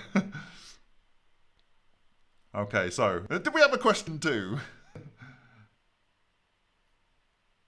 Okay. Whoa, I don't even know where the last question was.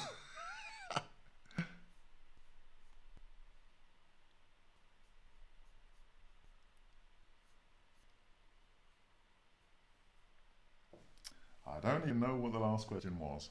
Okay. Okay, I can see. Please get yourself out there as a guest on high traffic podcasts and live streams, even if you think it's unnecessary. The world needs this knowledge. Thank you, Join the Technicians. Yes, I think they do. You've got some great stuff on your site, by the way.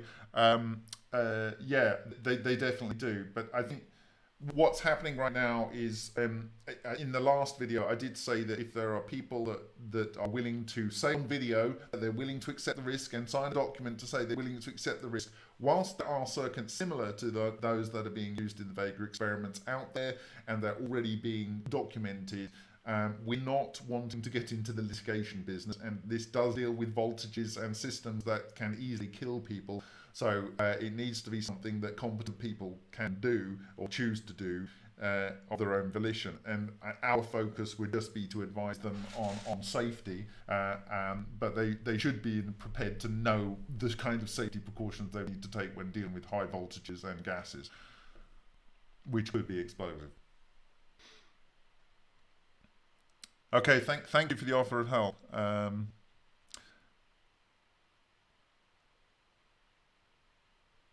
Yeah, I mean, what I've talked about, I've talked about Ken Shoulders. So if you look at the 2010 interview that I transcribed between Ken Shoulders and John Hutchison, and John Hutchison's wife,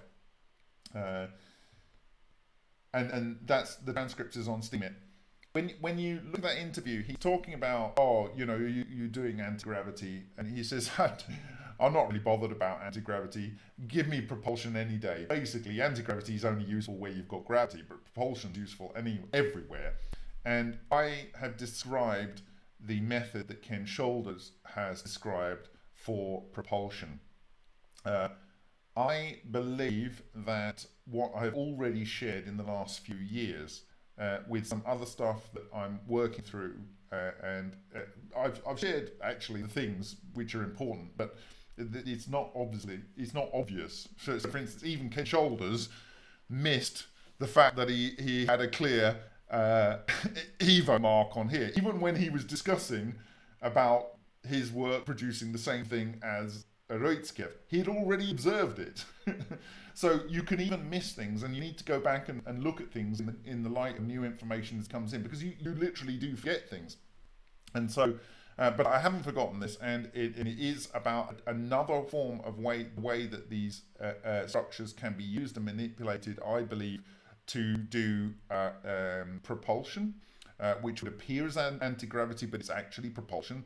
Okay, so the ball itself can produce a negation of the effect of whatever gravity is, but it's still not moving you around. It's the propulsion thing that you need, and it's better if it's at least propulsion to move you out in space. And I believe exotic vacuum objects are able to do this in a very different way to one that's described by mass rectification. as described in what I've said today with the evidence that I presented in video. And so I will talk about that, and I believe that this is already known. It's already known, and they're running out of time to make it public. Let's put it that way.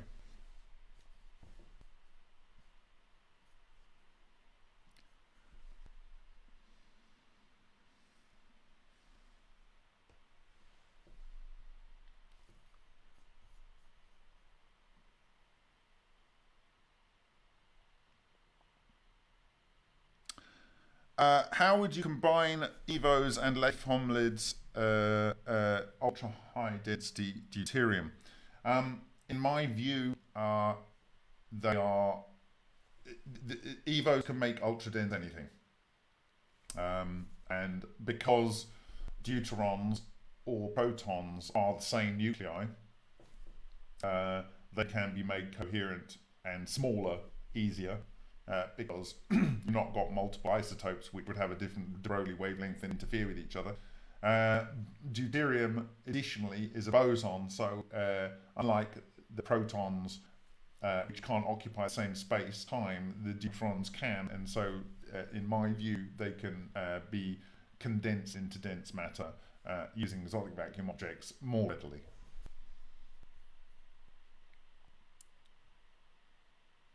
What level of vacuum is required for stable exotic vacuum objects? Stable exotic vacuum objects exist as ball lightning. Therefore, you can do it without a vacuum. You can do it with a vacuum.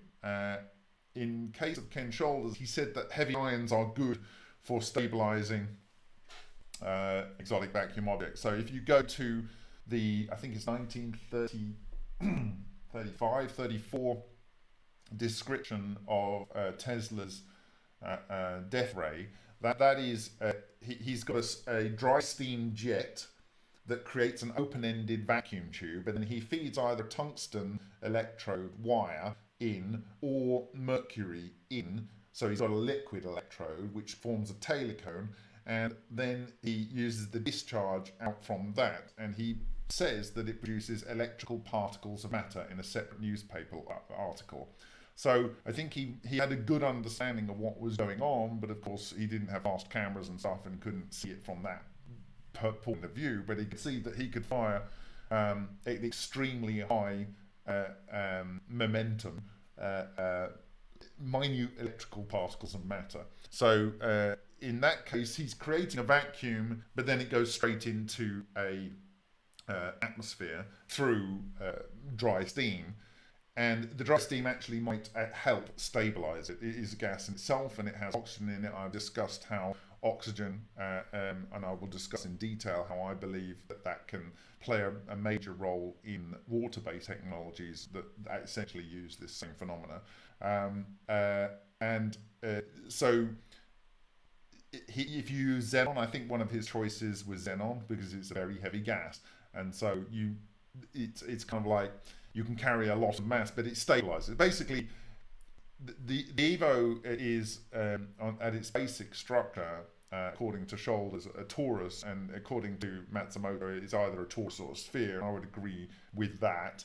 It might be that the sphere is made of clusters of toruses, and that's not too far from the observations of Bogdanovich. And so, from a distance, it looks like a sphere, but if you can look at it in more detail, you then start to see it has a crystal-like substructure. And we've observed this kind of crystal-like substructure on webcam. We've observed it on the Amata vibrator plates, and those are of the same scale and same morphology, it would appear, to those that were observed in one-point explosive cold fusion in the 1990s by Takaaki Matsumoto.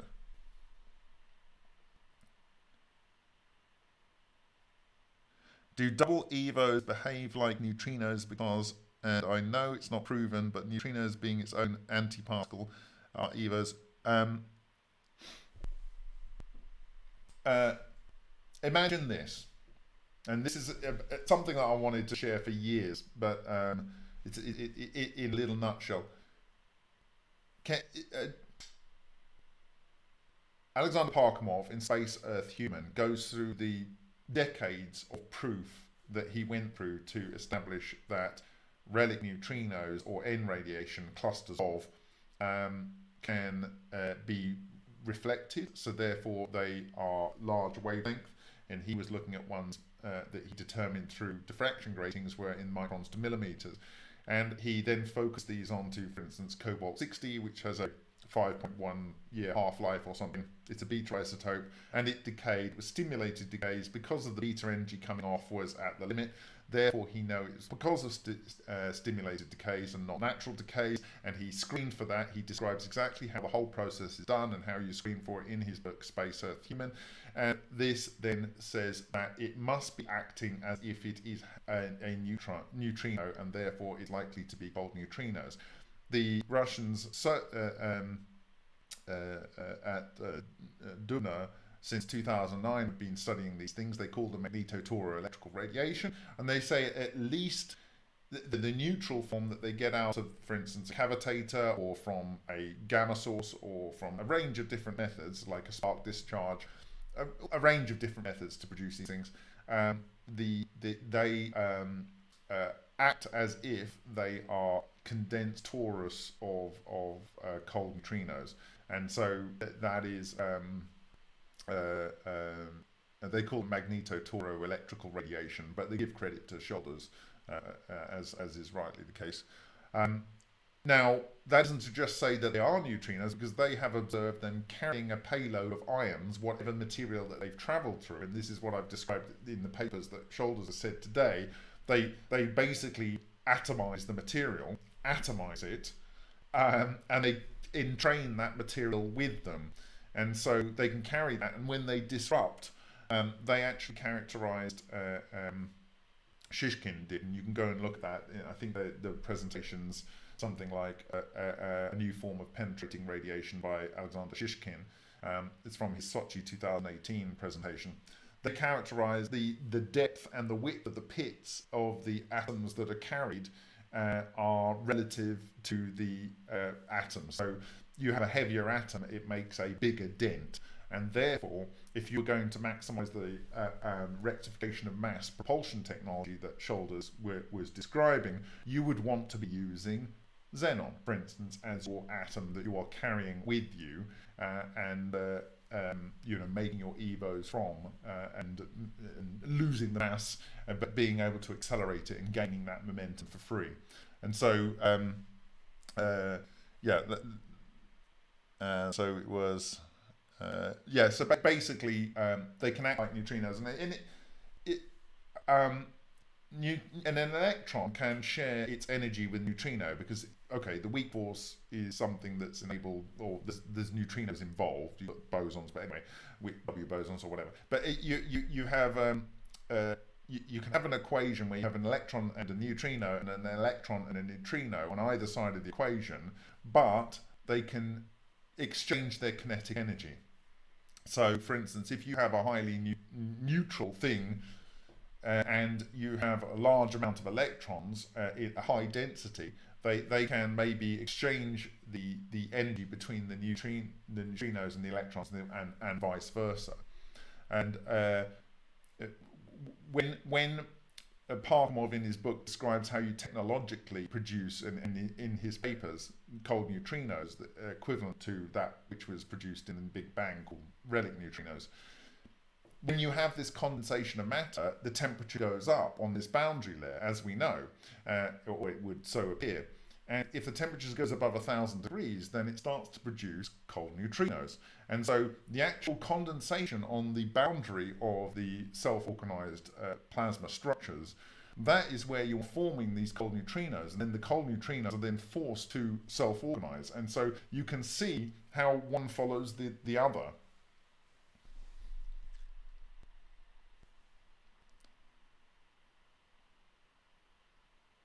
Yeah, David's not using high vacuum in his experiments.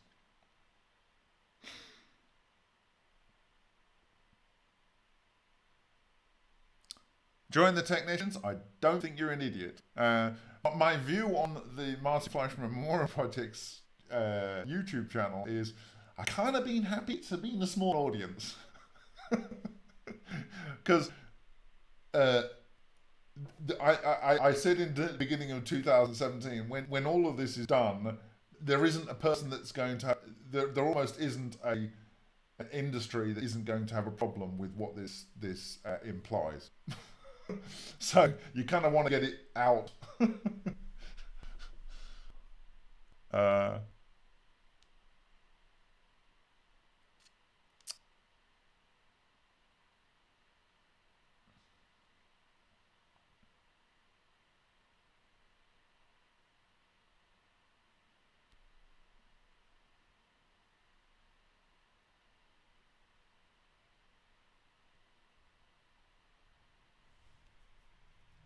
uh, David, uh, I'm working on the John Hutchison the book, and so you will hear more about that in the coming weeks and months. Things are moving ahead.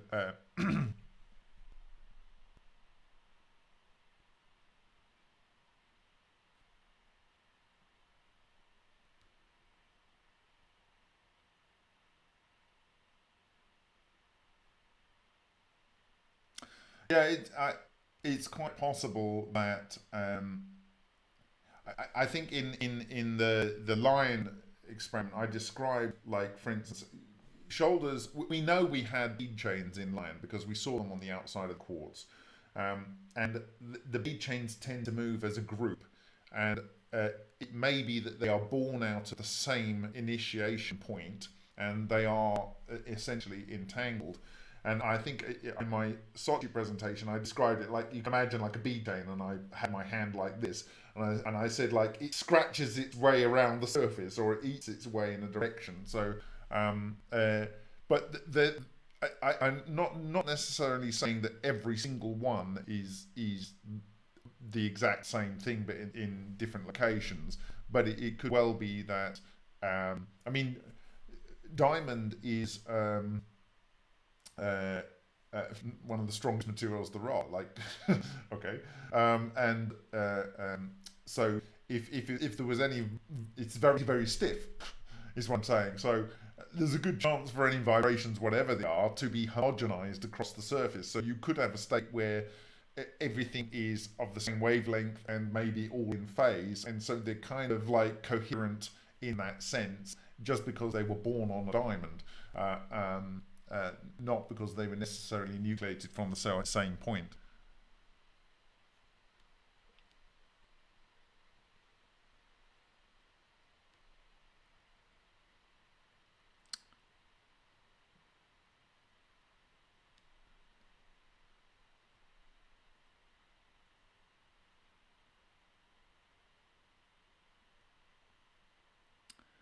Yeah, Shoulders changed his opinion on what exotic vacuum objects were over his experience with them. He first started off by calling them EVs, then charge clusters, high density charge clusters, and eventually called them exotic vacuum objects. And as I said, is it the vacuum inside that's exotic, or is it EV as in E actually meaning electron and V meaning neutrino, i.e. electron neutrino object? You know, you can look at it, but I'm not going to speak for him. But um, Matsumoto came from a different direction, and he, from the outset, very early on, I think in 1991, said that these form mesh-like structures or rings or spheres, and that they are combinations of positrons, electrons, and neutrinos. That's the mesh, and then the ions are captured in there, and they can be vast numbers of ions. And given the condensation process, and that you will produce cold neutrinos when you have high temperature, highly dense material interacting, it's not unreasonable to suggest that Matsumoto was right. And certainly the observations by many parties of neutrino-like stimulation of beta isotopes transitioning. There's almost nothing you can. There's basically no other way you can describe it.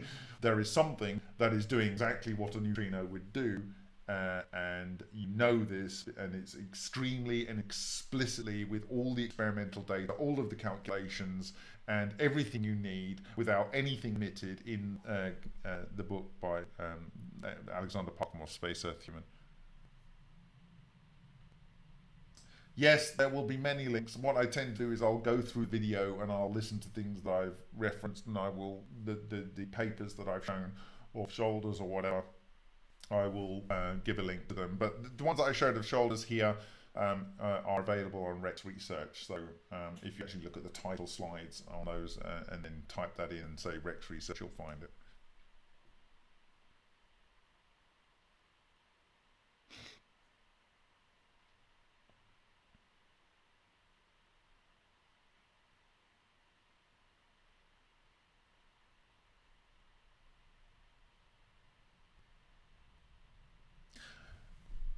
What we have seen in our experiments, and Matsumoto observed because he had things going through his experimental apparatus, so did Ed Storms, and obviously so did Shoulders, so did John Hutchison, many different authors, Roitskev, Shishkin, all his team, they have all observed this phenomena of something that has to have been neutral at some point, and that can switch between being neutral and charged. And Shoulders describes you can have 100 billion electron charges, and then it can go all the way down to 1. He says I can vary the charge of these things 100 billion to 1 easily every day of the week.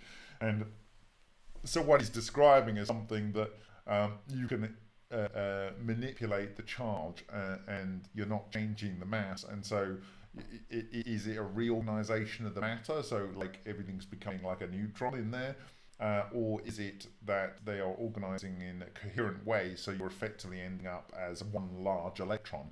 Now, he specifically describes in that presentation, that interview, he says, you know, a muon an electron has a charge of -1, a Cooper pair, a muon, a tauon, these all have a charge of -1, with the Cooper pair effectively being a pair, and it's actually a boson. And so you have a range of different things where I need to check on the charge on the Cooper pair, but anyway, certainly on the muon and the tauon. But a muon's like whatever it is, 207 times the mass of an electron, and God, I'll probably get this wrong, and you can check it because you can. 6,000 or 6,700 or 5,700. It's many thousands of the mass of an electron, but it still has a charge of -1. And what he's saying is you end up with a structure that acts as if it is just a very, very large lepton, charged lepton in this family. And you can imagine that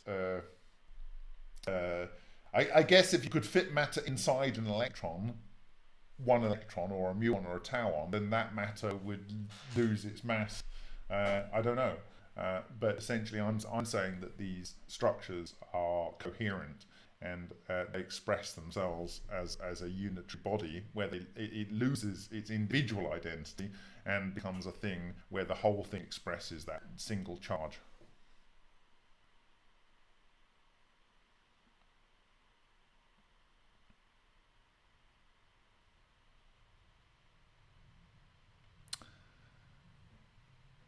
Well, Hawking, as he got into his later years, this isn't a question, could strange radiation be an interaction between Hawking radiation and Unruh radiation?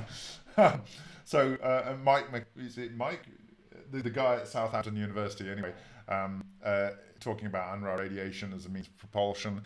And Hawking kind of like, I think I'm right in saying he kind of semi-walked back the idea of the black holes event horizon in the way that he originally described it.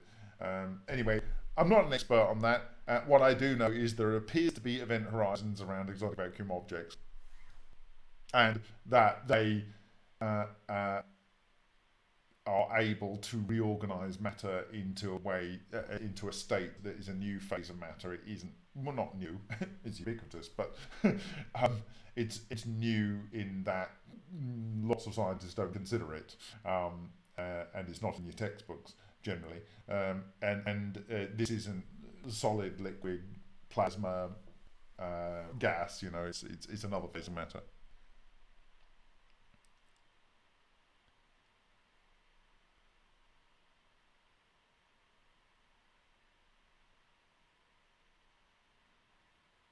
Uh, I'm not so sure.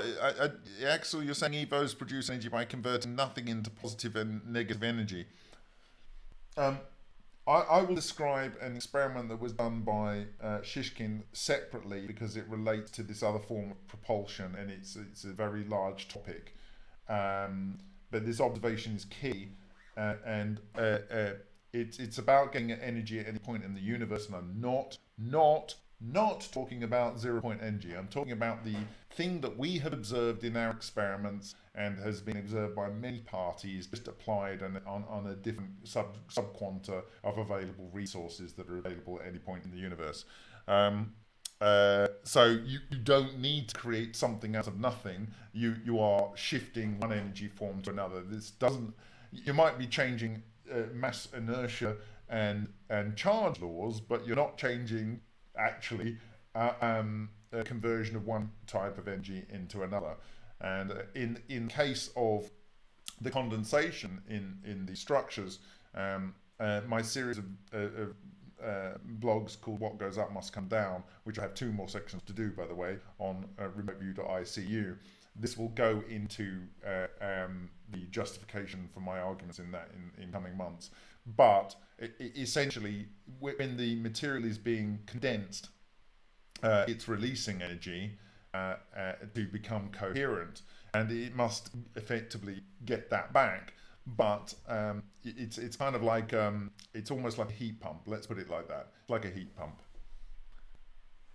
And so you can use the energy, and then if the thing gets neutral and goes away, it doesn't matter. You just make another, and you kind of like what the Russians said in 1992, and I believe they were right in that CIA document that we shared on our Facebook page. They are releasing the hidden energy in matter, and they specifically said in that CIA document that using 1 kilo of iron, they could use a propulsion technology that got its energy from that 1 kilo of iron, the hidden energy in the 1 kilo of iron, to get to Alpha Centauri and back. And I believe that is possible with this technology in 12 years. And that's the what they quoted. So to another solar system and back within 12 years, and the energy source is the hidden energy in 1 kilo of iron, and the means of getting that energy is the same means by which you are propelling the craft.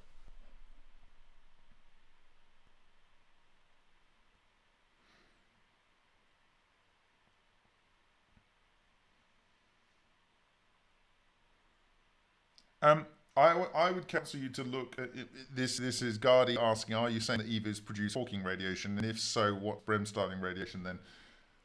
Um, oh God, you can go and look it up. Both of those things.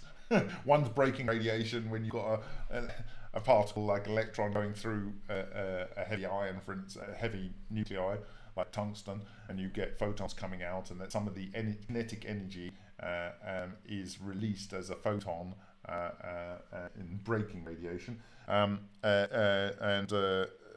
Hawking radiation is the radiation that comes back when something goes into a black hole. But it's kind of like it deals with the paradox. Like some information's coming out that way, and some information's going in. So it deals with that paradox. But I don't want to get into that because I think what you can observe with what Sviatmenko shared in a 2006 interview with American Anti-Gravity, he was talking about structures that he observed on his accretion disks from his relativistic discharges at 1/10 of C, into a target. There were structures that when he fired primary ions into, primary ions disappeared, and it emitted light, and it would appear, and he didn't see any second ions. So whatever those little black blobs that he saw on his weeks or however long it was after his experiment, they were able to absorb matter and convert it into emitted light. And you can go and look at my discussion on that and the link to that in my 2018 Sochi presentation.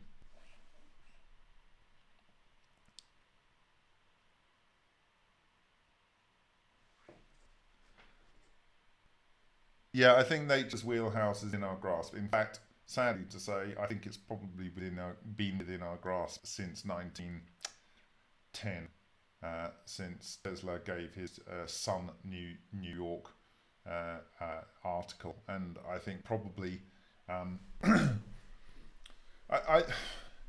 it's a shame. I think anyway it should have been already available, but there's too much bad technology to sell first. Let's put it that way.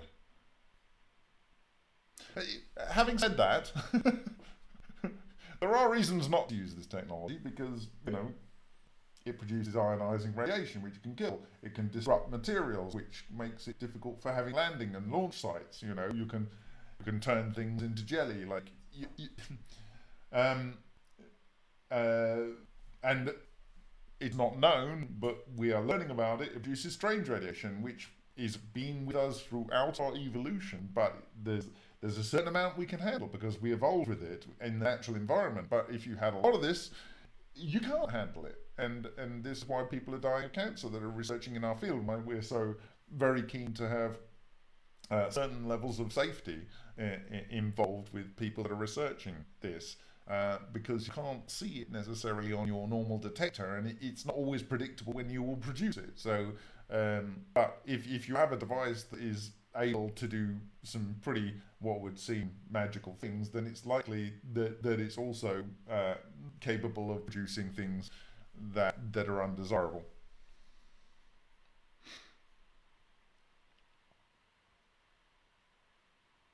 Yeah, well, you've seen Shoulders in the paper that I discussed tonight talk about how an exotic vacuum object can reduce things into their atomic state.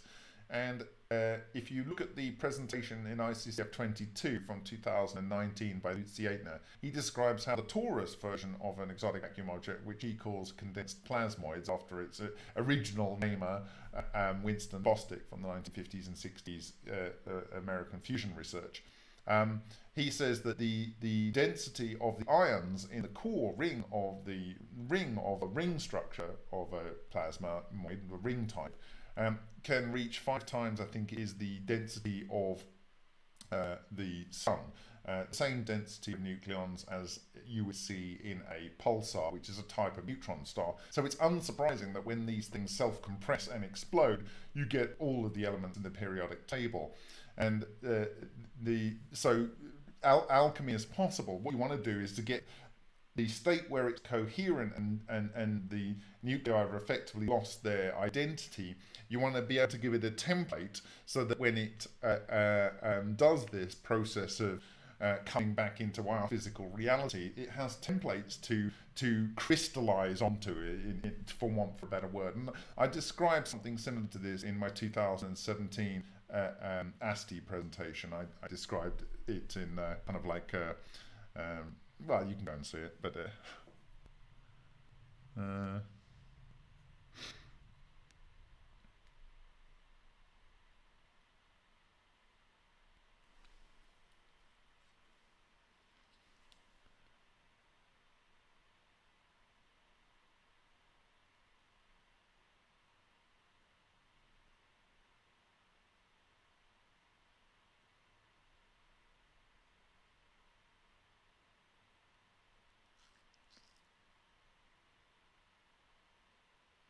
Axel, you know what? The energy may be coming from the Higgs field. It may be. I like to see what I can see. You know, you know, someone else says that there's this field here, and you can look at all these beautiful equations, and we found something in the Large Hadron Collider. But all these things are kind of like ethereal. They're not something that I can observe and go, well, I know that is. I know what I'm looking at here. And I know that this is I know that this is the anode, and I know that this is the cathode, and this thing is coming out. Like, look, it's coming out. It's coming out. I'm moving forward in time, and it doesn't care that the anode is up there. It's like completely unaffected by it. So that's kind of like the sort of evidence I like to see, and it's able to go through this material here and machine a change in its structure and make something look like it's disappeared, and one would imagine that it's been caught into the structure of the Evo. Um, and it's done that, and I didn't put any extra energy in for it to do that. It's just gone ahead and done it. So, you know, something is going on, and I don't believe it's thermal transmutation or heating or material disruption.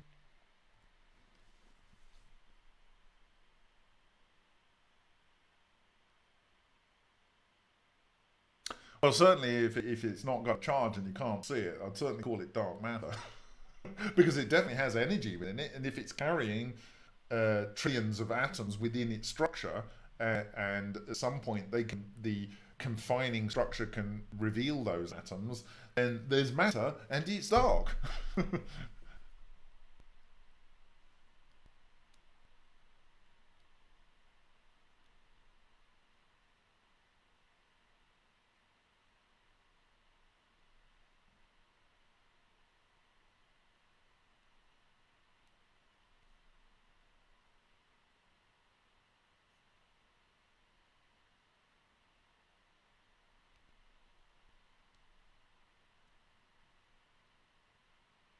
I agree, join the technicians. He makes a comment, respect this technology but never fear it. We need to do these experiments with proper precaution, casualty free, for the science to see the mainstream light of day. Yes, I had talked to Norris Peary. Norris Peary was working with discharges. He'd get higher and higher and higher, current discharges, shorter and shorter pulses, and then he couldn't go any further, and so someone suggested, let's go and use a microwave. And he then used microwaves, and he was perfecting that technique. And you know, I had discussions with him at the beginning of 2017, and then he suddenly got a disease, was in a hospice and died. Yuji Bajatov, he died of cancer. Ken Shoulders, cancer. You know, these things do affect people of advanced years. This is true, but the Russians certainly in 2018 were pretty sure that it was Yuji Bajatov's exposure to high DIDD discharges, particularly with water involved, that could have been the thing that was assisted his demise, let's put it that way. And need I not remind you of Leclerc, because I do believe cavitation systems are the most dangerous, like hydrosonic heater generators and stuff like that. These are by far the most dangerous devices to be researching, because we have shown, even in subtle ones in the cavitation of a Marsa, that you are producing strange radiation tracks. And there's more data to share both in the Marsa vibrator and the Marsa gas, and it will become very clear that these things are transmuting.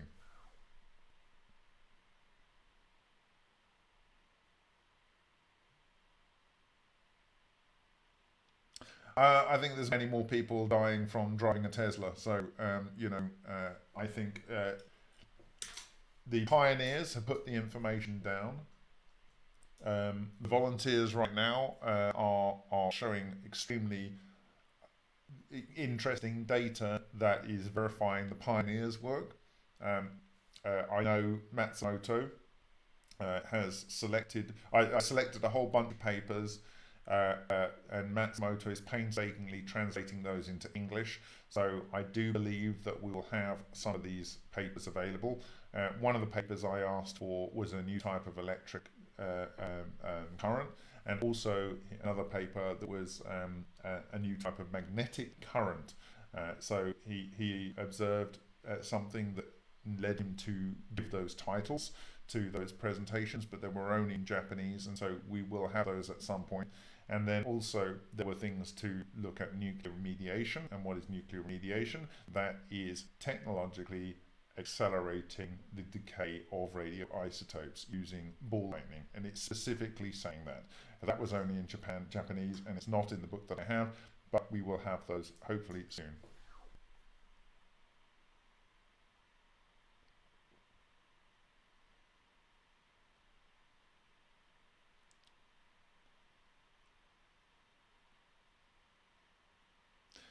it is Pandora's box, but it's a Pandora's box, in my view, where the nasty stuff has already been put into deployment, let's put it like that. And I would want to see the positive aspects of the technology available, so that we're not strung on, unnecessarily with technology that really is that is just embarrassingly backward.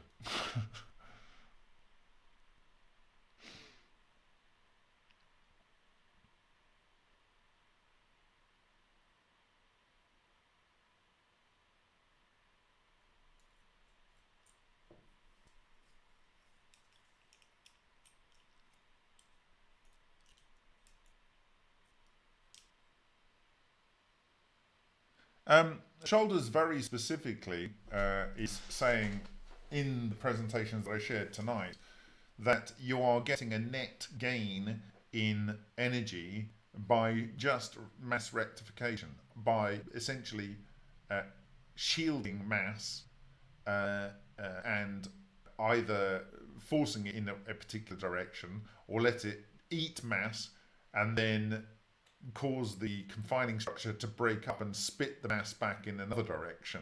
And so it's mass rectification. So it's by shielding mass, you can gain a net momentum, and then if you can do that, you can generate power from that.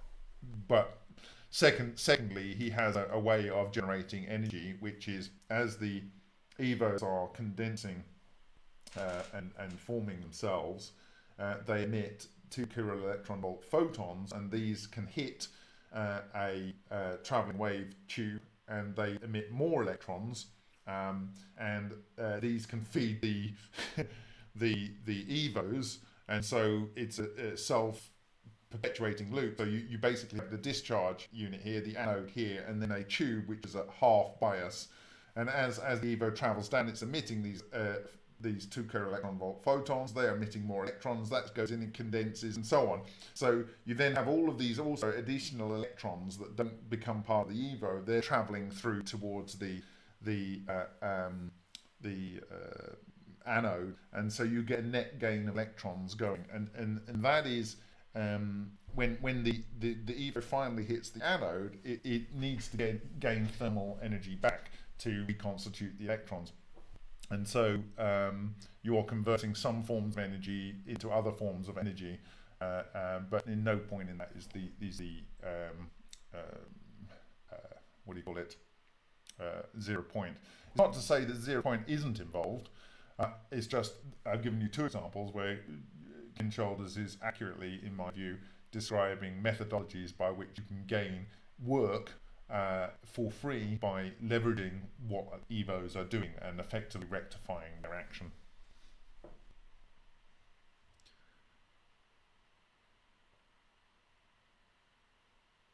Yeah, shielding is very important, and particularly for water arc.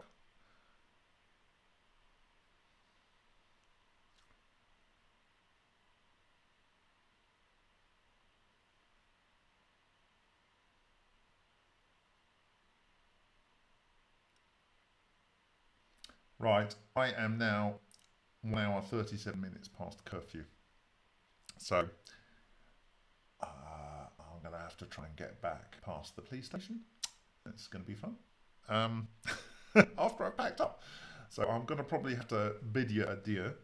I will, as I said, add links, and I will add other video clips, GIF animations, and full quality segmented videos, both at real time and in probably 1/30th speed, for you to analyze at your leisure, as I described earlier.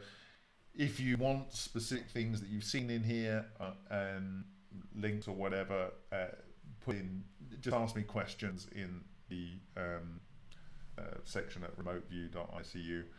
Anyone can ask questions there, as that particular newsletter is set up, and I'll endeavour to answer them.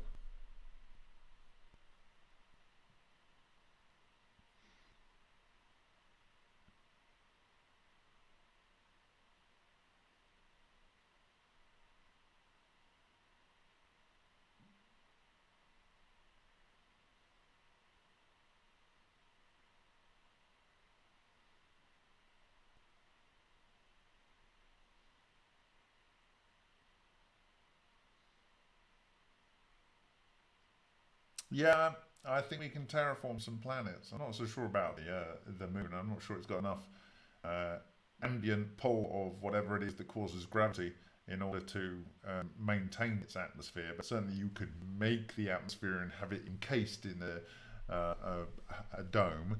Um, Mars doesn't have enough gravity to maintain a dense enough atmosphere. So on Mars, you would again have to either evolve to require a lot less oxygen, or walk around with oxygen generator on you, or in structures that would allow you to work. I mean, rather than building structures, you would be better off using exotic vacuum object mining technology to bore tunnels and create holes under the surface. And in those holes under the surface, which are hermetically sealed, you would then build your atmosphere, and you would use EVOs to control your environment and produce the lighting that you need, and the cooling, the heating, and whatever. I think it would be easier to bore and make a civilization actually under the surface than try and build stuff above.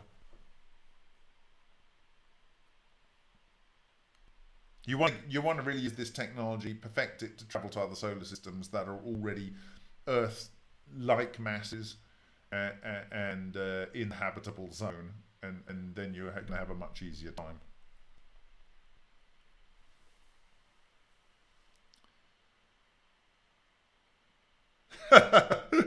Yes, cloaking device. Yeah.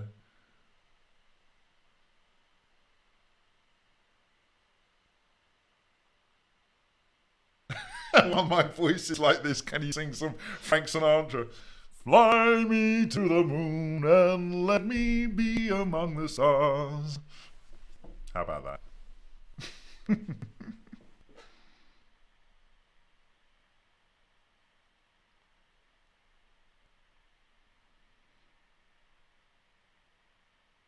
Yeah, it'd be nice, maybe.